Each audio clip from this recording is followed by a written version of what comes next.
Karma generates interest over time. In the 3rd grade, I was an awkward kid.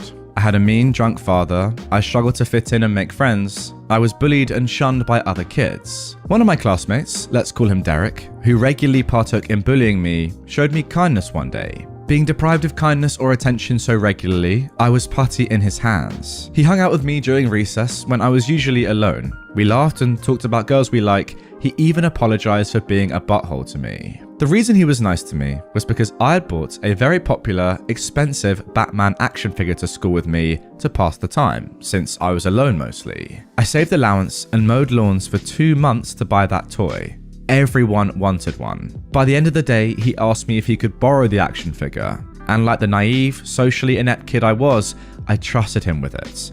The deal was to return it the following morning.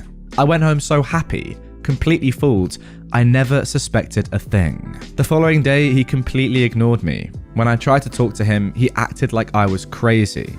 When I asked him to return the action figure, he simply said, "You never gave me any Batman. Maybe you imagined it." And when I persisted, he threatened to beat me up. When I complained to my teacher, I was told that it was my own fault for bringing toys to school. I was afraid they'd involve my father, so I dropped it. I could not let my father know, or I'd be called a pushover and have my butt beat and be punished for the next 2 weeks. What's worse is that Derek told all the girls that I confided to him about fancying that I lusted after them, and that I wanked to them. I was a social outcast before that, but at least I was tolerated. But after a smear campaign with the girls, I was a leper. People wouldn't even look me in the eyes. Not even the teachers. Kids started throwing stones at me. They sabotaged and vandalized my property. It was hell. I did nothing about it but cry. I was just a weak-willed kid after all. But to this day, I wish I'd bit someone's ear off or something. Anything in retaliation. After a while, the bullying died down. I focused on my studies and started getting good grades. Derek started talking to me again, but I ignored him completely. Sometimes he would repeat, "Why are you being such a baby? You didn't give me anything, you imagined it." By the end of the year, we moved houses, and I transferred to another school not far away. Things were much better there. I finally had friends and was not as naive anymore, so I was not as easily targeted. But I was still mostly me and still got picked on now and then. Over the years, I became somewhat of a delinquent, and in high school I got into regular fights. I may have been overcompensating for the lack of a spine I had in my younger years. I bartended in nightclubs, hotels, and cruise liners in my early 20s. This helped me a lot to be more socially adept and to understand social dynamics and human nature. I finished trade school and qualified as an electrician and later as a plumber. I know, water and electricity, but believe it or not, I thought it was ingenious at the time. I started my own business, developed a reputation for excellent workmanship in my local area, and did well for myself. When I was 29, I'm 36 now, I received a call at 2 in the morning for a flooding emergency at a local residence. When I got there, the place was a mess. Water was jetting out of a burst pipe and electrical equipment was shorted. It was highly dangerous. The living room floor was caved in due to a sinkhole. I was met by the wife, let's call her Jane. Hysterical and beside herself, she somehow thought that she was responsible, which I found odd. I assured her that it couldn't possibly be her fault. He arrived not 5 minutes later. His demeanor was irate. He didn't greet or shake my hand when I offered. I recognized him immediately. It was Derek from all those years ago. He demanded to know why I have not begun fixing the issue yet. I was professional. I told him what I'd told the wife in terms of costs, but I hid the written quote in my vehicle. I told him who I was, and I acted happy to see him. I assured him that he was in good hands. After a while of arguing with his wife, he seemed to calm down and joked around with me. I knew I'd fooled him. We talked about careers, kids, our school days. I gave him tips and fake recommendations. We got along great. His trust was easy to gain. He must have thought of me as a complete sucker. I assured him that he was in good hands and this would be fixed in no time. I was careful not to start any actual work on the property, as doing the smallest thing would make me responsible for all of it. Derek left after an hour or so and his wife stayed behind. I started my revenge. When I was doing my assessment, I noticed that most of the building did not comply with city regulation and did not adhere to the registered and approved plans. There were multiple safety hazards and all plumbing and electrical work was completed by unqualified and uncertified people in an attempt to save money. Also, the pipe in question had been leaking for a few weeks at least, getting worse by the day and finally causing a disaster, which means their water bill would be astronomical at the end of the month unless a qualified plumber endorses a rebate with the municipality. I called my contact at the city, let's call him Donovan, and notified him of all the regulatory violations, safety hazards, and non-city compliant installations on the property. I also told him of the possible water bill. He promised to be there the next day. I immediately started photographing and documenting. The following morning, my contact was there at 10. He had a field day. He informed Derek's wife of the calamity that was to come. They'd be forced to tear down all the building additions, remove all the uncertified plumbing and wiring installations, have the plans reapproved, and start from scratch, which is an estimated loss of approximately $950,000. Now, just to clear up, guys, this person doesn't live in the USA, and they say later on to divide the amounts by 8, and you have a rough estimate of the exchange rate. So let's say about $125,000, that is. Still, a lot of money. Derek was there in minutes. He was livid. He quickly threatened legal action, but Donovan simply told him that he had more than enough photograph evidence to have the property declared invalid within a week if Derek didn't comply in writing. Donovan reminded Derek that he does this for a living and that the city has more legal resources to waste money on than he does. I left Derek an invoice for my time, just to smear salt in the wound, and I took my leave. Later, he called me every name under the sun. I remained silent and he hung up. He went on Facebook to rant about me, which was a bad idea. All of the community stood up for me, and it started storytelling competitions where all kinds of people revealed stories of unsavory things that Derek had done to them in the past. Apparently, Derek has always been a butthole. He never changed. One day he called me and asked to meet. He sounded defeated and depressed, so I decided to meet and see what was up. I met him at a local busy convenience store. I know better than to take Derek the Weasel at face value, so I noticed quickly when he laid his phone screen down on the table. I knew that he may be recording the conversation. He apologized for his behavior, which surprised me, and told me that this whole dilemma has all but bankrupted him. He told me he took out a loan for the building additions and cut corners to save money, that everyone does it. He showed me the water bill, which was nearly $80,000, a problem easily erased with a qualified plumber signature and endorsements. I refused. He got irate again. Then he asked me, "Why did you do this to me? I know I was horrible to you when we were kids, but I don't deserve to have mine and my wife's lives ruined because of mistakes I made when I was a kid. What kind of person are you? You told me I was in good hands. I trusted you. You assured me you'd help me. Then you stabbed me in the back. You quoted me only a few hundred and told me not to worry." I replied, "I said no such thing." "Stop lying. You told me that it would cost me a few hundred, maybe less. I heard you say it. You promised to help me, gave me recommendations. Why are you doing this to me?" Derek, you must have imagined it. I looked him in the eye, and he knew exactly why I said that. The same thing he said to me almost 20 years ago. I repeated it just to drive it home. "You're being a baby. I never quoted you for anything. You imagined it." He knew I was destroying him financially because of a Batman action figure he stole from me 20 years ago. I could see it in his eyes, but he couldn't bring himself to say it. His expression was a mixture of astonishment and disgust. I looked him dead in the eyes for a few seconds for the effect, then got up and left.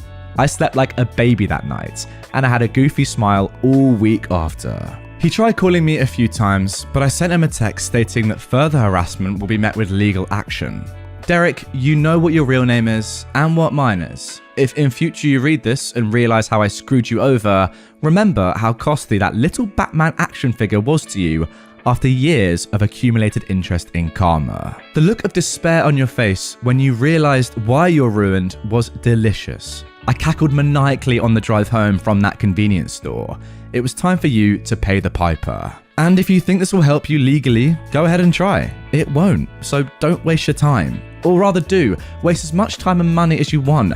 I welcome being even more of a financial inconvenience to your life. F you, Derek. Okay, wow, that story was genuinely phenomenal. Like, unbelievable in every sense of the word. I love how you put it so plainly, but it is literally the case, isn't it? One Batman action figure has caused the absolute total financial ruin of a man 20 years later. Like, that is such a ludicrous statement, but it is so true, and it's so perfect. 20 years of accumulating karma for that one moment where you literally go in and just decimate his entire life. He's never going to financially recover from this, nor does he deserve to. Unbelievable. The one person that I do feel bad for, not gonna lie, is his wife, because obviously his bullying back in the day is not her fault. But then again, she did choose to marry a bully, and it does sound like he's continued to bully or just be horrible in general to people for the 20 years after that Batman incident, judging by what people are saying about him. But wow, overall, I mean, unbelievable. Listen, no one likes a bully, and a lot of the time they get away with things and never have this sort of justice. So to see this happen after 20 years, it's incredible. What a story. I'm not the vice principal anymore. Okay, so this happened at the end of this school year. I posted what was going on in the r/teacher subreddit, and several of the people there told me to post what happened in here. Basically, I was told that all the assistant or vice principals in the district, other than at the high school, were being let go, and a teacher on assignment, TOA, was going to take our jobs. I was not heartbroken over this, but I was treated badly by the new admin team, taking my job and my principal's job. Also, I tried to help my staff on my way out, and it seems my bosses cared more about their images than my staff's happiness. So, here is the story. Part 1. None of the other admin in my district had received our contracts for the coming school year yet. I was wondering what was going on, but I heard rumors about a pay scale shift, and that was the reason for it. I found out Wednesday what is actually happening. Every assistant principal and vice principal in the district, while we have 2 different titles I have no idea, is not getting renewed contracts, except the ones at the high school. Their positions are being eliminated, and their jobs replaced with a new position that pays a teacher's salary plus a $2,000 stipend. They're replacing the APs with learning coordinators. Apparently the budget is the given reason, but I also heard rumors from someone at the district office. Each one of us assistant principals, vice principals, was scheduled to meet with one of the assistant supers on Wednesday. We thought it was about our contracts, and we were correct. When I arrived, the acting superintendent was there with the head of HR. I was told about the elimination of my position, but not the reasons why. I was then given an option for the coming school year. I could either go back into the classroom, I could work in the district office, or I could apply an interview for the new positions that is replacing my job. What the frick? I wouldn't care one lick if I was told that my position had been cut completely, and I needed to go back into the classroom. I love the classroom, and I miss teaching full time. However, to tell me to apply an interview for a job I already have is BS. We were told to give the district our answers by Friday, and they draw up contracts or schedule interviews. Wednesday afternoon, I went to see Tony, who's an assistant superintendent and one of the few decent leaders in the school district. I heard from Tony that there was an internal shakeup, but he wasn't allowed to talk about it, or even give me a hint about what happened. However, one of the assistant supers was being reassigned, aka demoted, to being the principal of my current school. My principal was not coming back to health reasons. The superintendent was released from his contract, and my school's new learning coordinator position had already been filled. Who filled it? A school counsellor from one of the high schools, who just so happens to be a friend and lackey of the assistant super that is the new principal. So, early this morning, I gave them my answer. I decided I didn't need until Friday to decide. I tried to make sure I sounded professional, but I made sure that my message was getting across by speaking with authority. I went into the acting superintendent's office and told him that I thought that laying off a bunch of people so they could hire others to do the same job but at less pay was BS. I told him that the way the school district handles certain situations was idiotic. I then gave several examples. I next told him that he was going to ruin a perfectly good school with an amazing team of educators by putting a lazy, mean, parent-pleasing person in as its new principal and letting her put a lackey in as her second in command. I said that she was as useless as a screen door on a submarine and as mean as Dolores Umbridge. I finished the 3-minute speech by stating that I will work my butt off and finish the school year strong. I will prep things for the next school year so that the teachers have an easier time. I also let him know I would never work at or recommend the district to anyone ever again. Then I left, letting him know that I expect an amazing letter of recommendation by the end of the school day Friday afternoon, since I'd earned it for my service the past few years. So what am I going to do now? Well, I called up an old friend on Wednesday who is currently a principal at a STEAM charter school that's part of a chain of charter STEAM schools, and asked if he had a teaching position available. He's been asking me every year for the past 5 to come and work for him. He told me he had 3 openings and I could have my pick of them. So, next year, I will be a, drumroll please, 6th grade teacher, and I'm very happy about it. I even get to design my curriculum as long as it meets state standards. Yeah, I could apply elsewhere for admin positions, but I think I need a break from school leadership. I need to love my work again like I used to as a teacher. Yes, there were and are many challenges, and sometimes I hated going to work, but I do love being a teacher. I feel bad for my current staff because the regime changes will hit them hard, but there's nothing I can do about it. I wish I could help them. The most I could do would be to take a teaching position at my current school, but then I'd be miserable with them and be helpless to do anything to aid them. So, for myself and my daughter, who I love more than anything, I'm making the move to a new school and going back to what I enjoy doing: teaching. I'm even bringing my daughter to my new school to start next year as a 5th grader. I asked her if she wanted to stay at her current school or go to the STEAM school with me, and she wants to go with me. She was excited since she's visited there several times and loves the technology room, the robotics class, and the science labs. Plus, she's friends with some of the kids there already. As a goodbye to my staff, I'm going out this weekend and I'm going to buy some nice letter paper and scratcher tickets. I'm going to write short, individualized goodbyes to each of my staff members. And at the end, I will include the following words: I'm giving you some scratcher tickets. My hope is that you're as lucky scratching them as I've been lucky to have worked with you. So that's it. I have to finish my contract, but at the end of June, I am free. I'm looking forward to teaching full-time again and having a boss who will let me just do my job and not interfere. I don't think I want to work in administration again, but maybe after a few years, I'll decide to work as an AP again. Now moving on to part 2. So, I put together goodbye gifts for all my staff, and I'll be handing them out on Friday, their last day with the kids. They have a bunch of goodies that I posted about weeks ago. I was thinking this weekend about how to give the finger one more time to the district office and help my teachers out, even in a small way. So I came up with it on Sunday nights. My district requires each teacher to attend additional training throughout the year. These are outside of the regular staff development trainings. They are run by district staff, SPED teachers, and admin. The training normally lasts 1 to 3 hours, and the teachers get a certificate for the time spent in the training. Each teacher is required to attend 24 hours of these before the end of the school year. Most teachers take them over the summer, if offered, so they don't have to take them during the school year. So yesterday morning before work, I was making copies of the certificates for all the courses I've run here the past few years: classroom management strategies, lockdown procedures, social studies strategies, math strategies, reading comprehension, and environmental prints. I'm going to fill them out with each of the teachers' names and number of hours. I'm adding all the times I ever spoke to the staff about these topics and putting down hours to correspond, rounding up to the nearest hour-ish. Wouldn't you know, each of those topics was 3 to 5 hours in length. Each staff member will have exactly 24 hours worth of training. I filled out the dates of the training for the 2022-2023 school year. Oh, and I have an attendance sheet with all of their names and have marked them as being present. Notes, I checked with the district, and since I'm still an administrator into the summer, I am allowed to run these training sessions over the summer before I leave.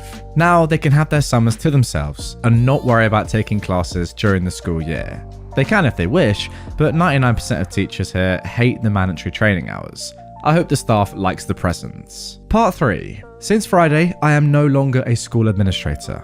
I technically have another week to work, but I took vacation during that time because, well, screw them. Now, I spent the last week packing up, giving aid and comfort to my now former staff, and causing problems for the new administrators who are buttholes. Besides giving the entire staff a year free from additional PDs, I wasn't planning on causing any more problems. Just quietly leave and drive off into the sunset, Shane style. But no, apparently I don't deserve a quiet week. The new principal, demoted from assistant super, and her new teacher on assignment decided, for some reason, to be rude to me. There was only one response to that: I aimed to misbehave. How were they rude to me, you ask? Well, first off, they ordered me to hurry and clean up my office. Apparently, the TOA wanted to start redecorating it. I was literally told, get all your personal stuff out of here ASAP. She wants the office now. I still had a week to work there and I had actual work to do. Second, the new principal tried to steal my personal chair and my personal office supplies and decorations. That chair was a gift to me from a friend. I found her just wheeling it out of my office and into hers. My desk supplies and a banner from my wall was stacked on its seat. I told her it was my personal chair, not the district's. She just said, okay. The very next morning, I found it missing. She'd moved it into her office after I left for the day. Third, I was given a list of tasks to complete by Friday by the TOA, who is in no way, shape or form my boss. These were not my job to do, and are in fact the incoming admin's duty to complete. Stuff the new admin is supposed to do. Things like put together a new staff packet, schedule next year's PDs, fill out and submit request forms, etc. Finally, I was talked down to every single day by the new admin team. I was spoken to as though I were the hired help and they were the royal female dogs. Seriously, I speak to a waitress that messes up my order with 20 times the amount of respect that they showed me. They actually tried to get my attention by snapping their fingers at me. Like that would work. Also, the new principal made some pretty anti-LGBTQ+ comments. I don't like narrow-minded people. So, I decided to do as I was told. I was a soldier, so I know how to follow orders. First, I removed everything that was my personal property. That included my chairs, decorations, the stress relievers, punching bag, etc., the fridge from the office, and the file cabinets in my office. Yes, I bought government surplus cabinets because I didn't have any. All my files and all of my former principal files were in there. I'd even bought the manila folder I used in it. So, I took every piece of paper out of my cabinets, removed them from my labelled folders, and stacked them on the floor into one large pile. There's no order to how they're stacked. I took my chair from the principal's office while she was in a meeting with parents. I just walked in and rolled it out. She stopped talking to the parents to ask what I was doing, and I responded that I was taking my personal property out ASAP as I was ordered to do. I had an old medium-sized fridge that I placed in the office workroom for office staff to store their food in. But it's mine, so I took the fridge. I brought it right out the front door and loaded it into my truck. I even took the new admin's food out of it and left it on the table. It is my fridge. I warned the rest of the office staff I was taking it, but I forgot to tell the admin. Darn. I copied all my digital files over to a flash drive and then deleted everything off my work Google Drive. Anything I personally created or designed. I copied all my emails too. I informed the staff that if they need time off next year and need it approved, to submit the forms to me this week. I got several and they're all now approved. I got this idea from someone who messaged me here on Reddit and suggested I do this. Thanks for the advice. I approved every supply list item the staff submitted and even drove to the district warehouse to pick up some items personally. I even approved funds for a second-hand kiln for the art teacher. She found a good one on Craigslist. I'd repaired my desk with bolts and tools from home. I took the bolts back. The desk is now lopsided again. The closet door was broken when I got there, so I repaired it, but I've now put it back as it was when I was hired. The two-way mirror to the detention room was mine. I'd gotten it from a friend at another school, a different district. It allowed me to watch ISS and detention students from my office without them seeing me. I popped that right out and took it home. Now the TOA has a hole in the wall the detention kids can look through. I put together all the lockdown buckets and fire drill bags myself with my own money, so I took all of them back. This I felt bad about, but I'll give them out to the staff at my new school. I put a rush order on all classroom and building repairs and have an approved order to have every classroom repainted. I assembled new staff packets and the new school year binders. Besides the basics of what is required, I've included throughout the binders, in random places, Dealbook cartoons, famous Harry Potter quotes, the lyrics to Nickelback's How You Remind Me, I Kissed a Girl by Katy Perry, All Star by Smash Mouth, and We Built This City by Starship, a map of the area where I marked all the good places to eat lunch off campus, funny Far Side teacher comics, cheesy teacher jokes, the union contact info, crosswords, Sudoku and word searches, a list of educational lawyers, just in case, and I also included in the binder the admin Wi-Fi password for them, since that signal is stronger for some reason. Next up, I went ahead and wrote out the PD schedule for next year. Oddly, every Wednesday is listed as free time or work in your classroom. I'm sure they'll change it, but I don't know when they'll find out what it says. I had a master list of donators and partners in the community. It was posted on a whiteboard in my office. I got over 4 dozen businesses and people in the community to help with various things or just donate over the years. I spent a lot of my time building relationships with them and making deals. I took a photo of it and then I erased the list and took the whiteboard since it was mine. On Friday, I flew the LGBTQ+ flag instead of the state flag. I also placed LGBTQ+ flags in each classroom in case the staff want to display them. Then I got yelled at 3 times. The first time was when I took back my chair. I was told it was unprofessional to just take it without asking, especially with guest present. I responded with, yes, it was unprofessional to take my chair without asking. The second time was when the TOA found the refrigerator gone. She said that it was community property. I told her, no, it's my property, and I was told to take all my property from the campus. The third time was when I was in the parking lot leaving and they found the piles of papers. The principal flagged me down and told me to clean it up. I told her I was off the clock and that the district never reimbursed me for the cabinets, so I had to take them with me. I'm expecting a call from HR today, asking for my assistance setting everything back up, since with all my stuff removed and erased, the admin team has to actually put in some hard work. I'd come in, but only for my consultant rates, $75 an hour with a minimum contract of 12 hours. Now for the final part 4. So, as some of you know, I left the world of being an administrator a few weeks ago. I tried to leave behind some nice gifts when I left. I wasn't looking to cause problems my last few weeks, but the new admin team treated me in a way that was unacceptable. So I decided that Malcolm Reynolds had it right when he said I aim to misbehave. Well, the Tuesday after I left, I did receive a call from HR. I ignored it. I then left for a road trip with my daughter where we went to San Francisco for a few days and went to 2 Giants games. Unfortunately, they lost both games. While on our trip, HR called and emailed me at my personal email accounts. My work one was deleted by then. I ignored the calls and never opened the emails. My daughter and I then went to Disneyland for a few days of fun and then returned this past Friday. I then checked the voicemails and emails. I was asked, begged, and then ordered to come to the HR for important meetings. It is very important that we speak to you as soon as possible, is what they said repeatedly. So yesterday, I went into the district office wearing cargo shorts, a shirt I got at Disneyland, and flip-flops. I don't work there, so I don't need to dress up. When I arrived, I was originally treated like a visiting VIP. The HR manager and her assistant tried to butter me up like a Pillsbury biscuit. After a few minutes of them trying to make small talk, and me then letting them know I had plans to go to lunch in 30 minutes, they got to the point. They wanted me to turn over a few things that I took with me. That, though they belonged to me, they said was sorely needed at the school.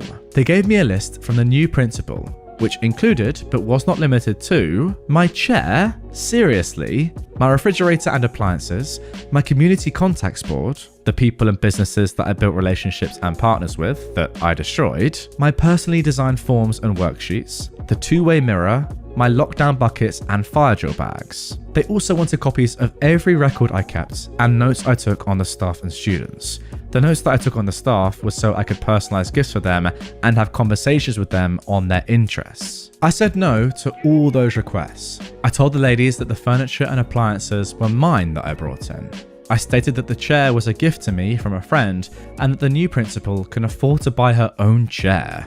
I also stated that I left any official school and district documents there, and any I took with me and or deleted were of my own making and therefore my intellectual property. I also stated that my contacts were developed over the years on my personal time and at a personal cost to me. I also stated that everything I took that I'd submitted reimbursement was never reimbursed. I kept my records and pay stubs. I never saw a red cent from those submissions. They offered to pay me for some of the items and gave me a rough figure of what the district would pay me to return the fridge, the forms, buckets, bags, mirror, and contact board. I told them that I did not want to hand them over to the new admin team since they treated me so poorly. They asked me again and tried to reason that some of those things could be interpreted as school property. I told them that they were welcome to try and force me to return anything that was legally mine to them, but I'd be willing to fight it in court. I also told them that those 2 new administrators made me feel uncomfortable and that their treatment of me could be considered making a hostile work environment, especially when they tried to make me do their jobs for them. I then gave the HR team my lawyer's info. Finally, I wished the lady a good school year in the term to come and left. I doubt I'll ever hear from them again. And there we go, brilliant story. The best thing about this was you literally did exactly what you were asked the entire way through. Of course, you knew what you were doing was going to be extremely annoying to the management team, and they hadn't really realized the full extent of what exactly they were asking, but you weren't going outside the rules. You were literally doing as asked, and fair play to you. To me, this feels like it might even be r/unfinished revenge. Not a subreddit that I know of, but surely when the kids and everyone comes back to term, the next school year, they're going to fully realize what has happened here and what's really gone wrong and how important you were to this institution, along with all of your personal belongings that they didn't realize were your personal belongings. It's just pretty incompetent from HR and the new management and all. I mean, asking you to give all your personal stuff without really knowing what that is ridiculous. Ordering you to come into meetings with HR when you're not even employed anymore is illegal. And on top of all of that, asking you to reapply to a job that they just fired you from is crazy. The best part of this story, by a mile in my opinion, is the moment where you unscrew the bolts that you personally bought to fix a desk, leaving it obviously broken. I mean, that is elite, I've got to say. The tale of the Brazilian Punisher. Francisco Vital da Silva was born in the backlands of Bahia, and like many Northeasterners, migrated to Sao Paulo in search of better living conditions. Together with his family, he went to live in Itam Paulista, in the violent east side of Sao Paulo. Working as a bricklayer, Vital set up a bar. The establishment, though, was constantly robbed and vandalized by criminals. Tired of that extortion, Chico began to retaliate against abuse and put undesirable people out of his business. Always armed with a knife for self-protection, he ended up arousing the rage of many dangerous guys. One day, they broke into his house and R-worded his wife and 16-year-old daughter. Chico, disgusted with these criminals, bought some weapons and went after revenge. He ended up killing those guys and left a very clear message: if the police don't act, I'll take action. Thus, Francisco Vital da Silva, a merchant from Bahia, became Chico Pé de Pato, a vigilante who hunted outlaws in the eastern region of Greater Sao Paulo. Chico's fame grew considerably. The police gave him the names of criminals wanted by justice, and he executed them and began to be seen by the population as a great hero, a vigilante who replaced the terrible justice that the state always put on the poorer classes. In the mid-1980s, the police were ordered to kill criminals in the outskirts of the city. Chico did much of the work. He was even called on by the population more than the ROTA battalion itself. Pé de Pato's fame grew so much that the famous newspaper Noticias Populares made a series of reports to talk about his efforts against criminals, which got the admiration of people from all over the state of Sao Paulo, in addition to also gaining popularity and appearing in the stories of broadcaster Afanasio Jazidi, a kind of detainer of the 80s. Chico's fate would change after an argument in a bar, when, while drawing his gun to retaliate, he killed a plainclothes military policeman. Upon learning that the victim was a police officer, Pé de Pato already knew that he would not have much time to live, as he already knew the law of the streets. You cannot kill a police officer and go unpunished. Shortly after the crime, Chico fled in his Opala and was considered wanted by the military police. The ROTA was responsible for hunting the vigilante, who, upon contacting Afanasio Jazadi, managed to surrender himself to the DEIC. On the day of his arrest, more than 500 people were at the door of the police station asking for his release. A petition was made, but it was no use.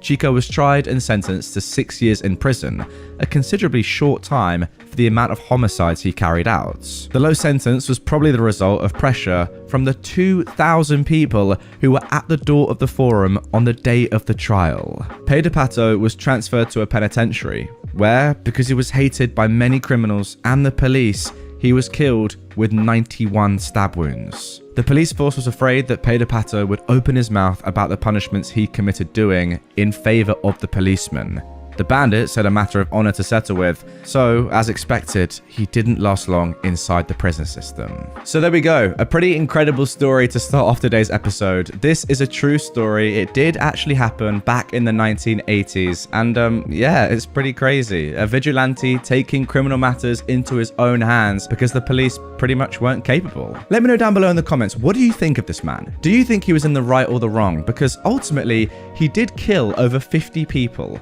Unlawfully, because obviously you can't do that. Yes, the police asked him to do it and encouraged him to do it, but it was still illegal, and that's why he went to prison. Let me know, do you think he was in the right for doing all that stuff, or in the wrong? You gotta remember what he went through himself, his own wife and daughter getting R-worded by criminals, and that is what set this entire thing off. So yeah, get down in the comments, I wanna hear your thoughts. Sometimes, I wonder what kind of person I'd be if I'd never been medicated at all. 6-year-old girl gets revenge on a bully. I'll be honest here, sometimes I think about the time I got revenge on my childhood bully. For context, I was still in the trial phase of searching for the right ADHD medication. I was 6 years old at the time of the story, and outside of my parents and my daycare and elementary teachers, no one else has heard this before. There was a girl who had just moved to the area and was only there while her dad was stationed at the army camp, base or whatever you want to call it. She was an aggressive, most likely angsty, angry teen who was tired of moving every 2 to 3 years. I see that now as an adult. I'm 22, so this was about 15-ish years ago. Anyways, I had to sit at the very front of the bus because I had a severe peanut allergy. This girl, we'll call her Kendra, partly for anonymity, partly because I can't remember her name now, had gotten into some serious trouble and was also forced to sit at the front with me for the next 2 weeks. Each day, she would take my backpack and throw it on the ground, stomping on it and getting it covered in mud before she'd shove me into the wall and sit on me. Keep in mind, she was a rather heavy-set 13, 14-year-old, and I was a 6-year-old who weighed maybe 30 pounds soaking wet. I was incredibly tiny, thanks IBS, and she would use that to her advantage. We had folders called moose books, and she, on a few occasions, took my homework and notes out and ripped them up or crumpled them so that I couldn't write well on them, which led to me having to pull my card 2 times. One particular day, she saw that I'd just gotten a new pair of glasses, some really cool early naughty sunglasses.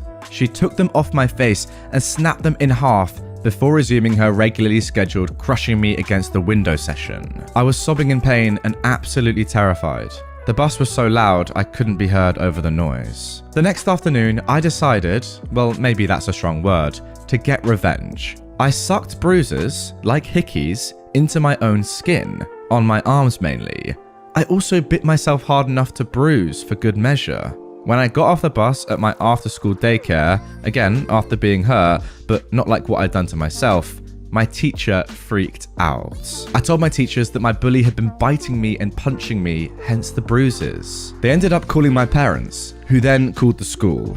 My bully ended up having to change bus routes, and I also got in trouble, but only for lying. They reviewed the camera footage and saw everything but the part I'd lied about, obviously. The thing is though, I didn't feel remorse until I got into trouble myself. Only then did I feel bad. I feel like I could have handled it better, but hey, not bad for a 6-year-old, right? Sorry, no, you handled this literally perfectly, and the fact that you did this at 6 years old is stunning, genuinely. I don't think I would have been able to come up with such a good plan at that age. In fact, I know I would not have been able to. Now, some of you might be thinking there was no need to go to that extent of actually giving yourself bruises and biting yourself, and I agree, it's a little bit far, but realistically, you have to think about the context of this moment. Would the teachers and, maybe principal at this school have really believed a 6-year-old over a 13 to 14-year-old? Maybe.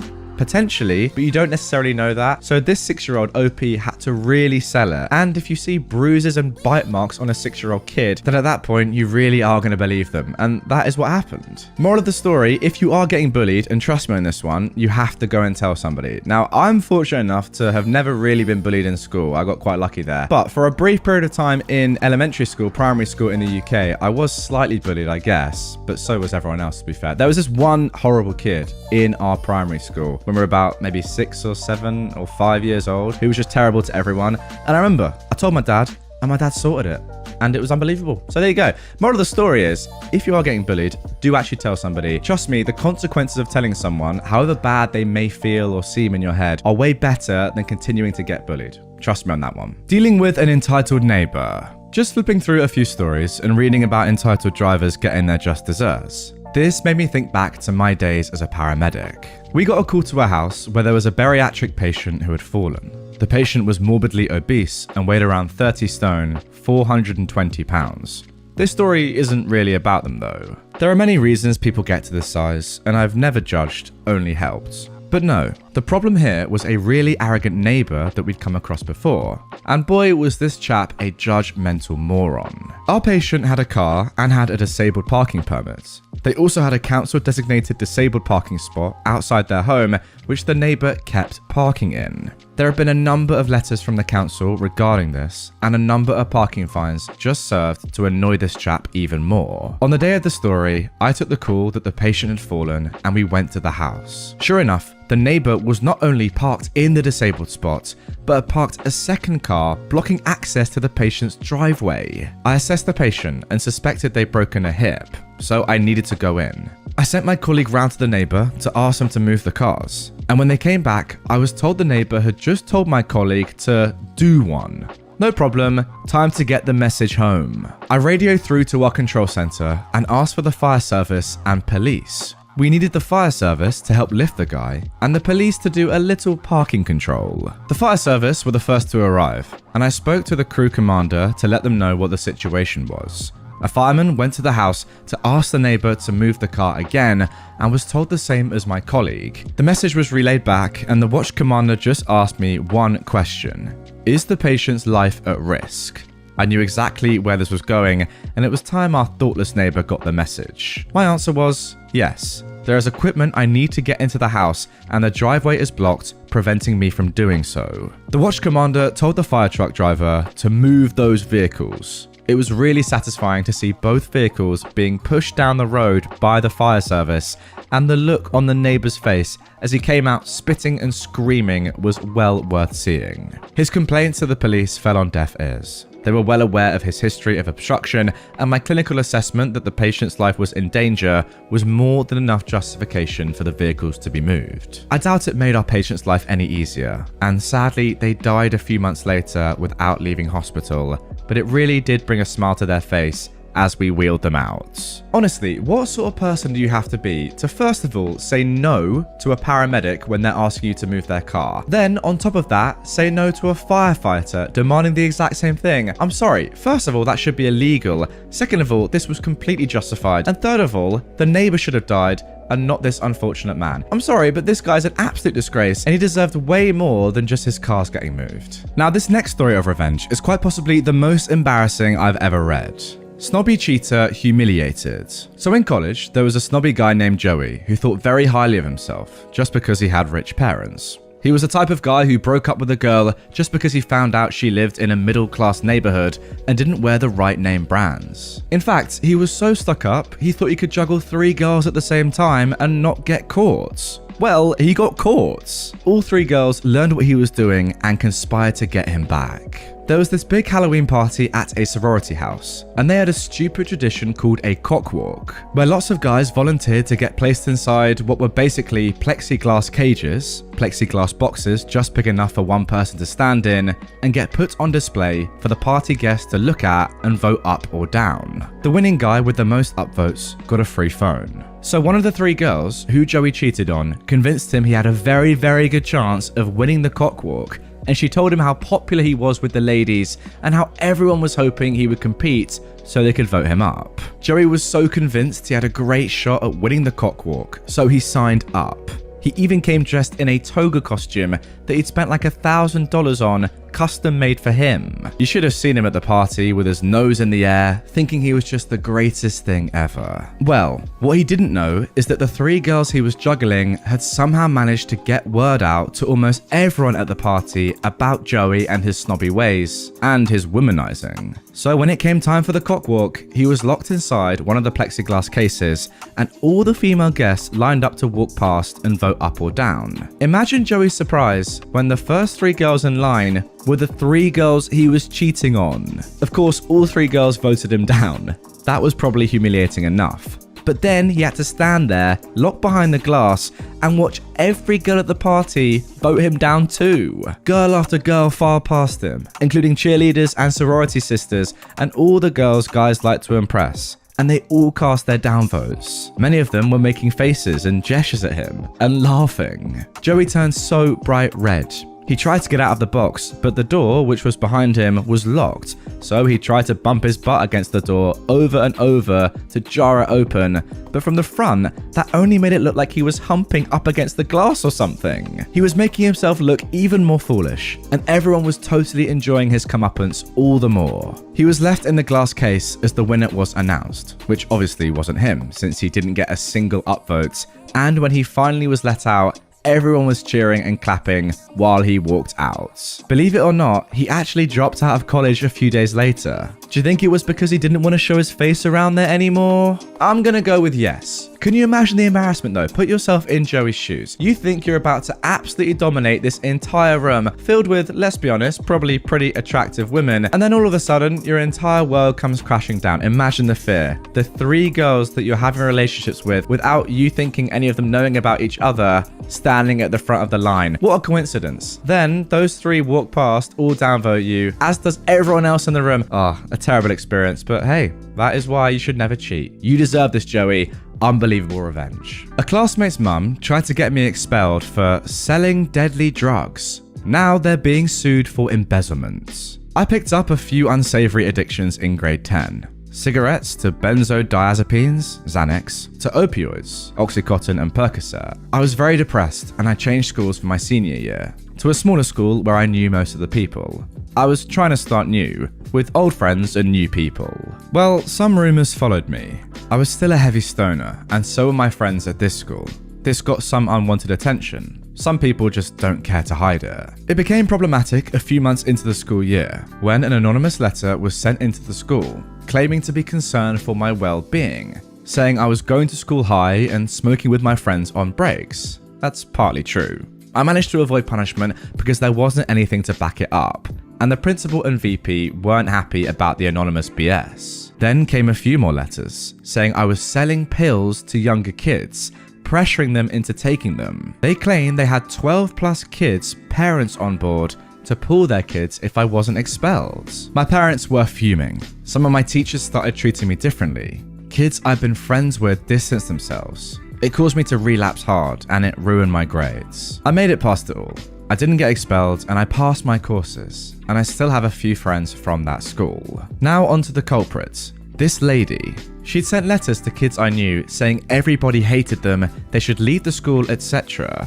We knew it was her in previous instances because of a WhatsApp number she used to threaten someone, and anonymous letters written in the same word style got attributed to her. She is psycho. Always meddling, even in her younger daughter's stuff, who was 10 or 11 at the time. Keeping her kids from hanging out with kids she doesn't like or whose parents she doesn't like. Today I read an article, about 2 years after the fact, saying their non-profit is being sued by the province I live in for embezzlement. She's accused of stealing $4 million through a few shell corporations, some bogus program they literally sold to themselves through another company they own, and some other stuff I don't want to get into. I feel bad for the daughter. She was chill when we were younger.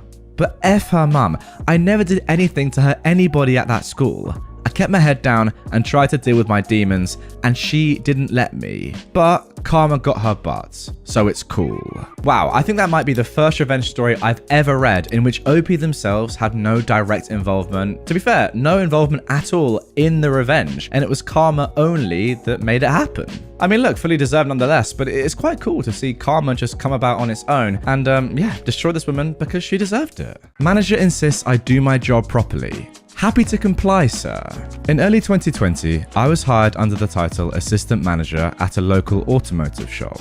We mainly sold tires and alloy wheels for passenger vehicles. The company owns several stores. I reported directly to my manager, who then reported to the owner of the company.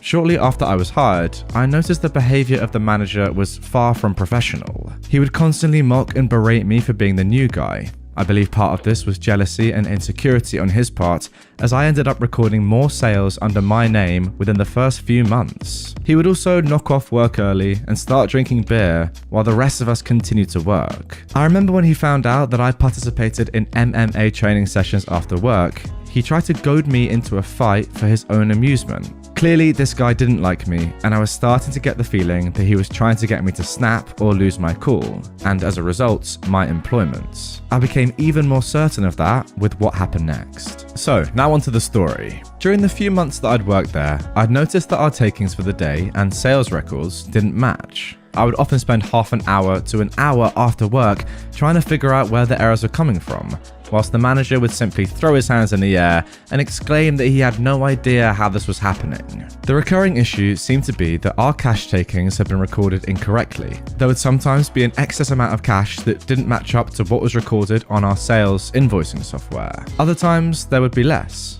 I was, at the time, an accounting student studying towards my bachelor's degree. I was already suspicious of the cash being out each day. However, given how the manager had been treating me up until this point, I was concerned that any complaint would somehow be twisted and used against me. And boy was I right. Several weeks later, my manager took some time off. During this time, I managed a personal record in store sales and also noticed something interesting. The cash was never out at the end of each shift. I reported this directly to the owner of the company. Given I was acting manager during the time my manager was away, I was expected to report to the owner every day and explained what had been occurring whilst the manager was there. In all honesty, I was hopeful that the owner would be having a word with the manager about the discrepancies. However, I was also wary, as I believed once the owner spoke to my manager that the manager would immediately know it was me who reported this. When the manager returned to work, he immediately approached me with a disgruntled look on his face. "I've spoken with the owner. You tried to blame me for the discrepancies? You should focus on doing your job properly, then this wouldn't happen." I was quite taken aback by how angry he was, though I wasn't surprised that he twisted it and tried to place the blame on me.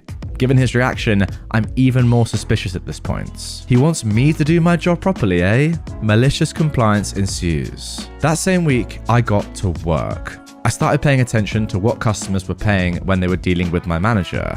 Behind his back, I began examining all of his sale transactions and invoices with a fine comb.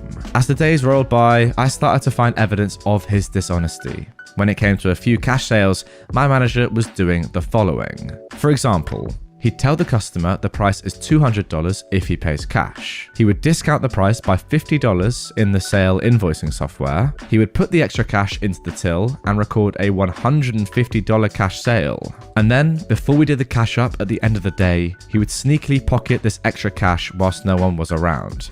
Though he was very foolish, as he clearly couldn't remember the exact amount he'd swindled. Hence why the cash would be up some days, didn't swindle enough, or the cash would be down, swindled too much. So the conclusion. I took screenshots of the discounts he'd been giving on sales and sent them to the business owner, along with a report. A report with a detailed description of my findings. The report also showed that on all days he wasn't there for the cash count, there was no variance. When he was there, well, the owner was infuriated.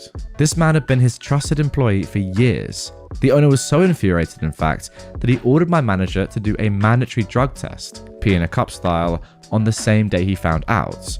And no surprises, he failed. It turns out the manager had quite the meth habit.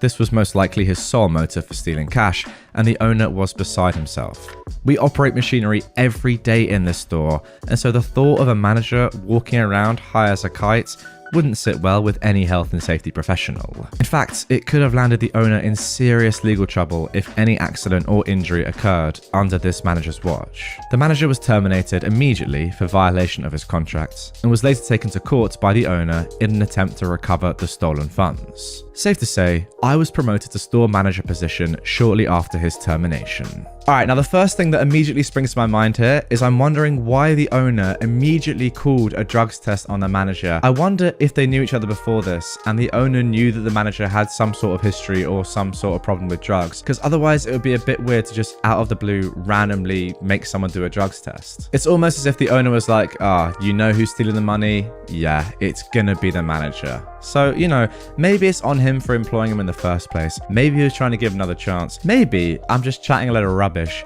Who knows? The good news is you're no longer getting picked on at work and you got a promotion, so fair play to you. I would like a raise and time off, and I want to start this off by clarifying that it's not my story. It's the story of someone very close to me, and I will leave out a large amount of specific detail because quite a bit of info is not mine to reveal. The build up to the revenge is that this person had a horrible employer. My friend worked HR and managed payroll at what was effectively a nursing home. I don't know that they call themselves that, but it's what they are. The company had a bit of a good old boys club going on, with all of the highest level management being older men who all did less work and got more pay than pretty much everyone else. There were regular complaints from women about being mistreated, and many women were fired for absolutely absurd reasons, followed by their male co-workers getting raises. That in and of itself was bad, but it's not what instigated the need for revenge. What caused the burning desire to get back at the company was when the company fired my friend's manager, who was a woman, because she took a week off after literally breaking a leg badly. The HR department was already badly understaffed, so my friend had to take on the responsibilities of this manager without any pay bonus. She requested a pay bonus multiple times, but was denied each time. A month or so later, the company hires a new manager to replace the old one at nearly twice the salary. Of course, this new manager is an older man. I'm not entirely sure what this guy actually did during the day, because my friend continued to do all of the managerial tasks, and she knows that for a fact because the guy's account didn't have access to the systems that he needed access to, and he never asked for that access. For 6 months, my friend showed this manager issues with their system, including payroll, and explained that she was not only the only employee who knew how to use the payroll system, but she was the only one with access to it. But the sexist douchebag ignored her and made regular comments about how she was replaceable and useless. One day, she loses her head.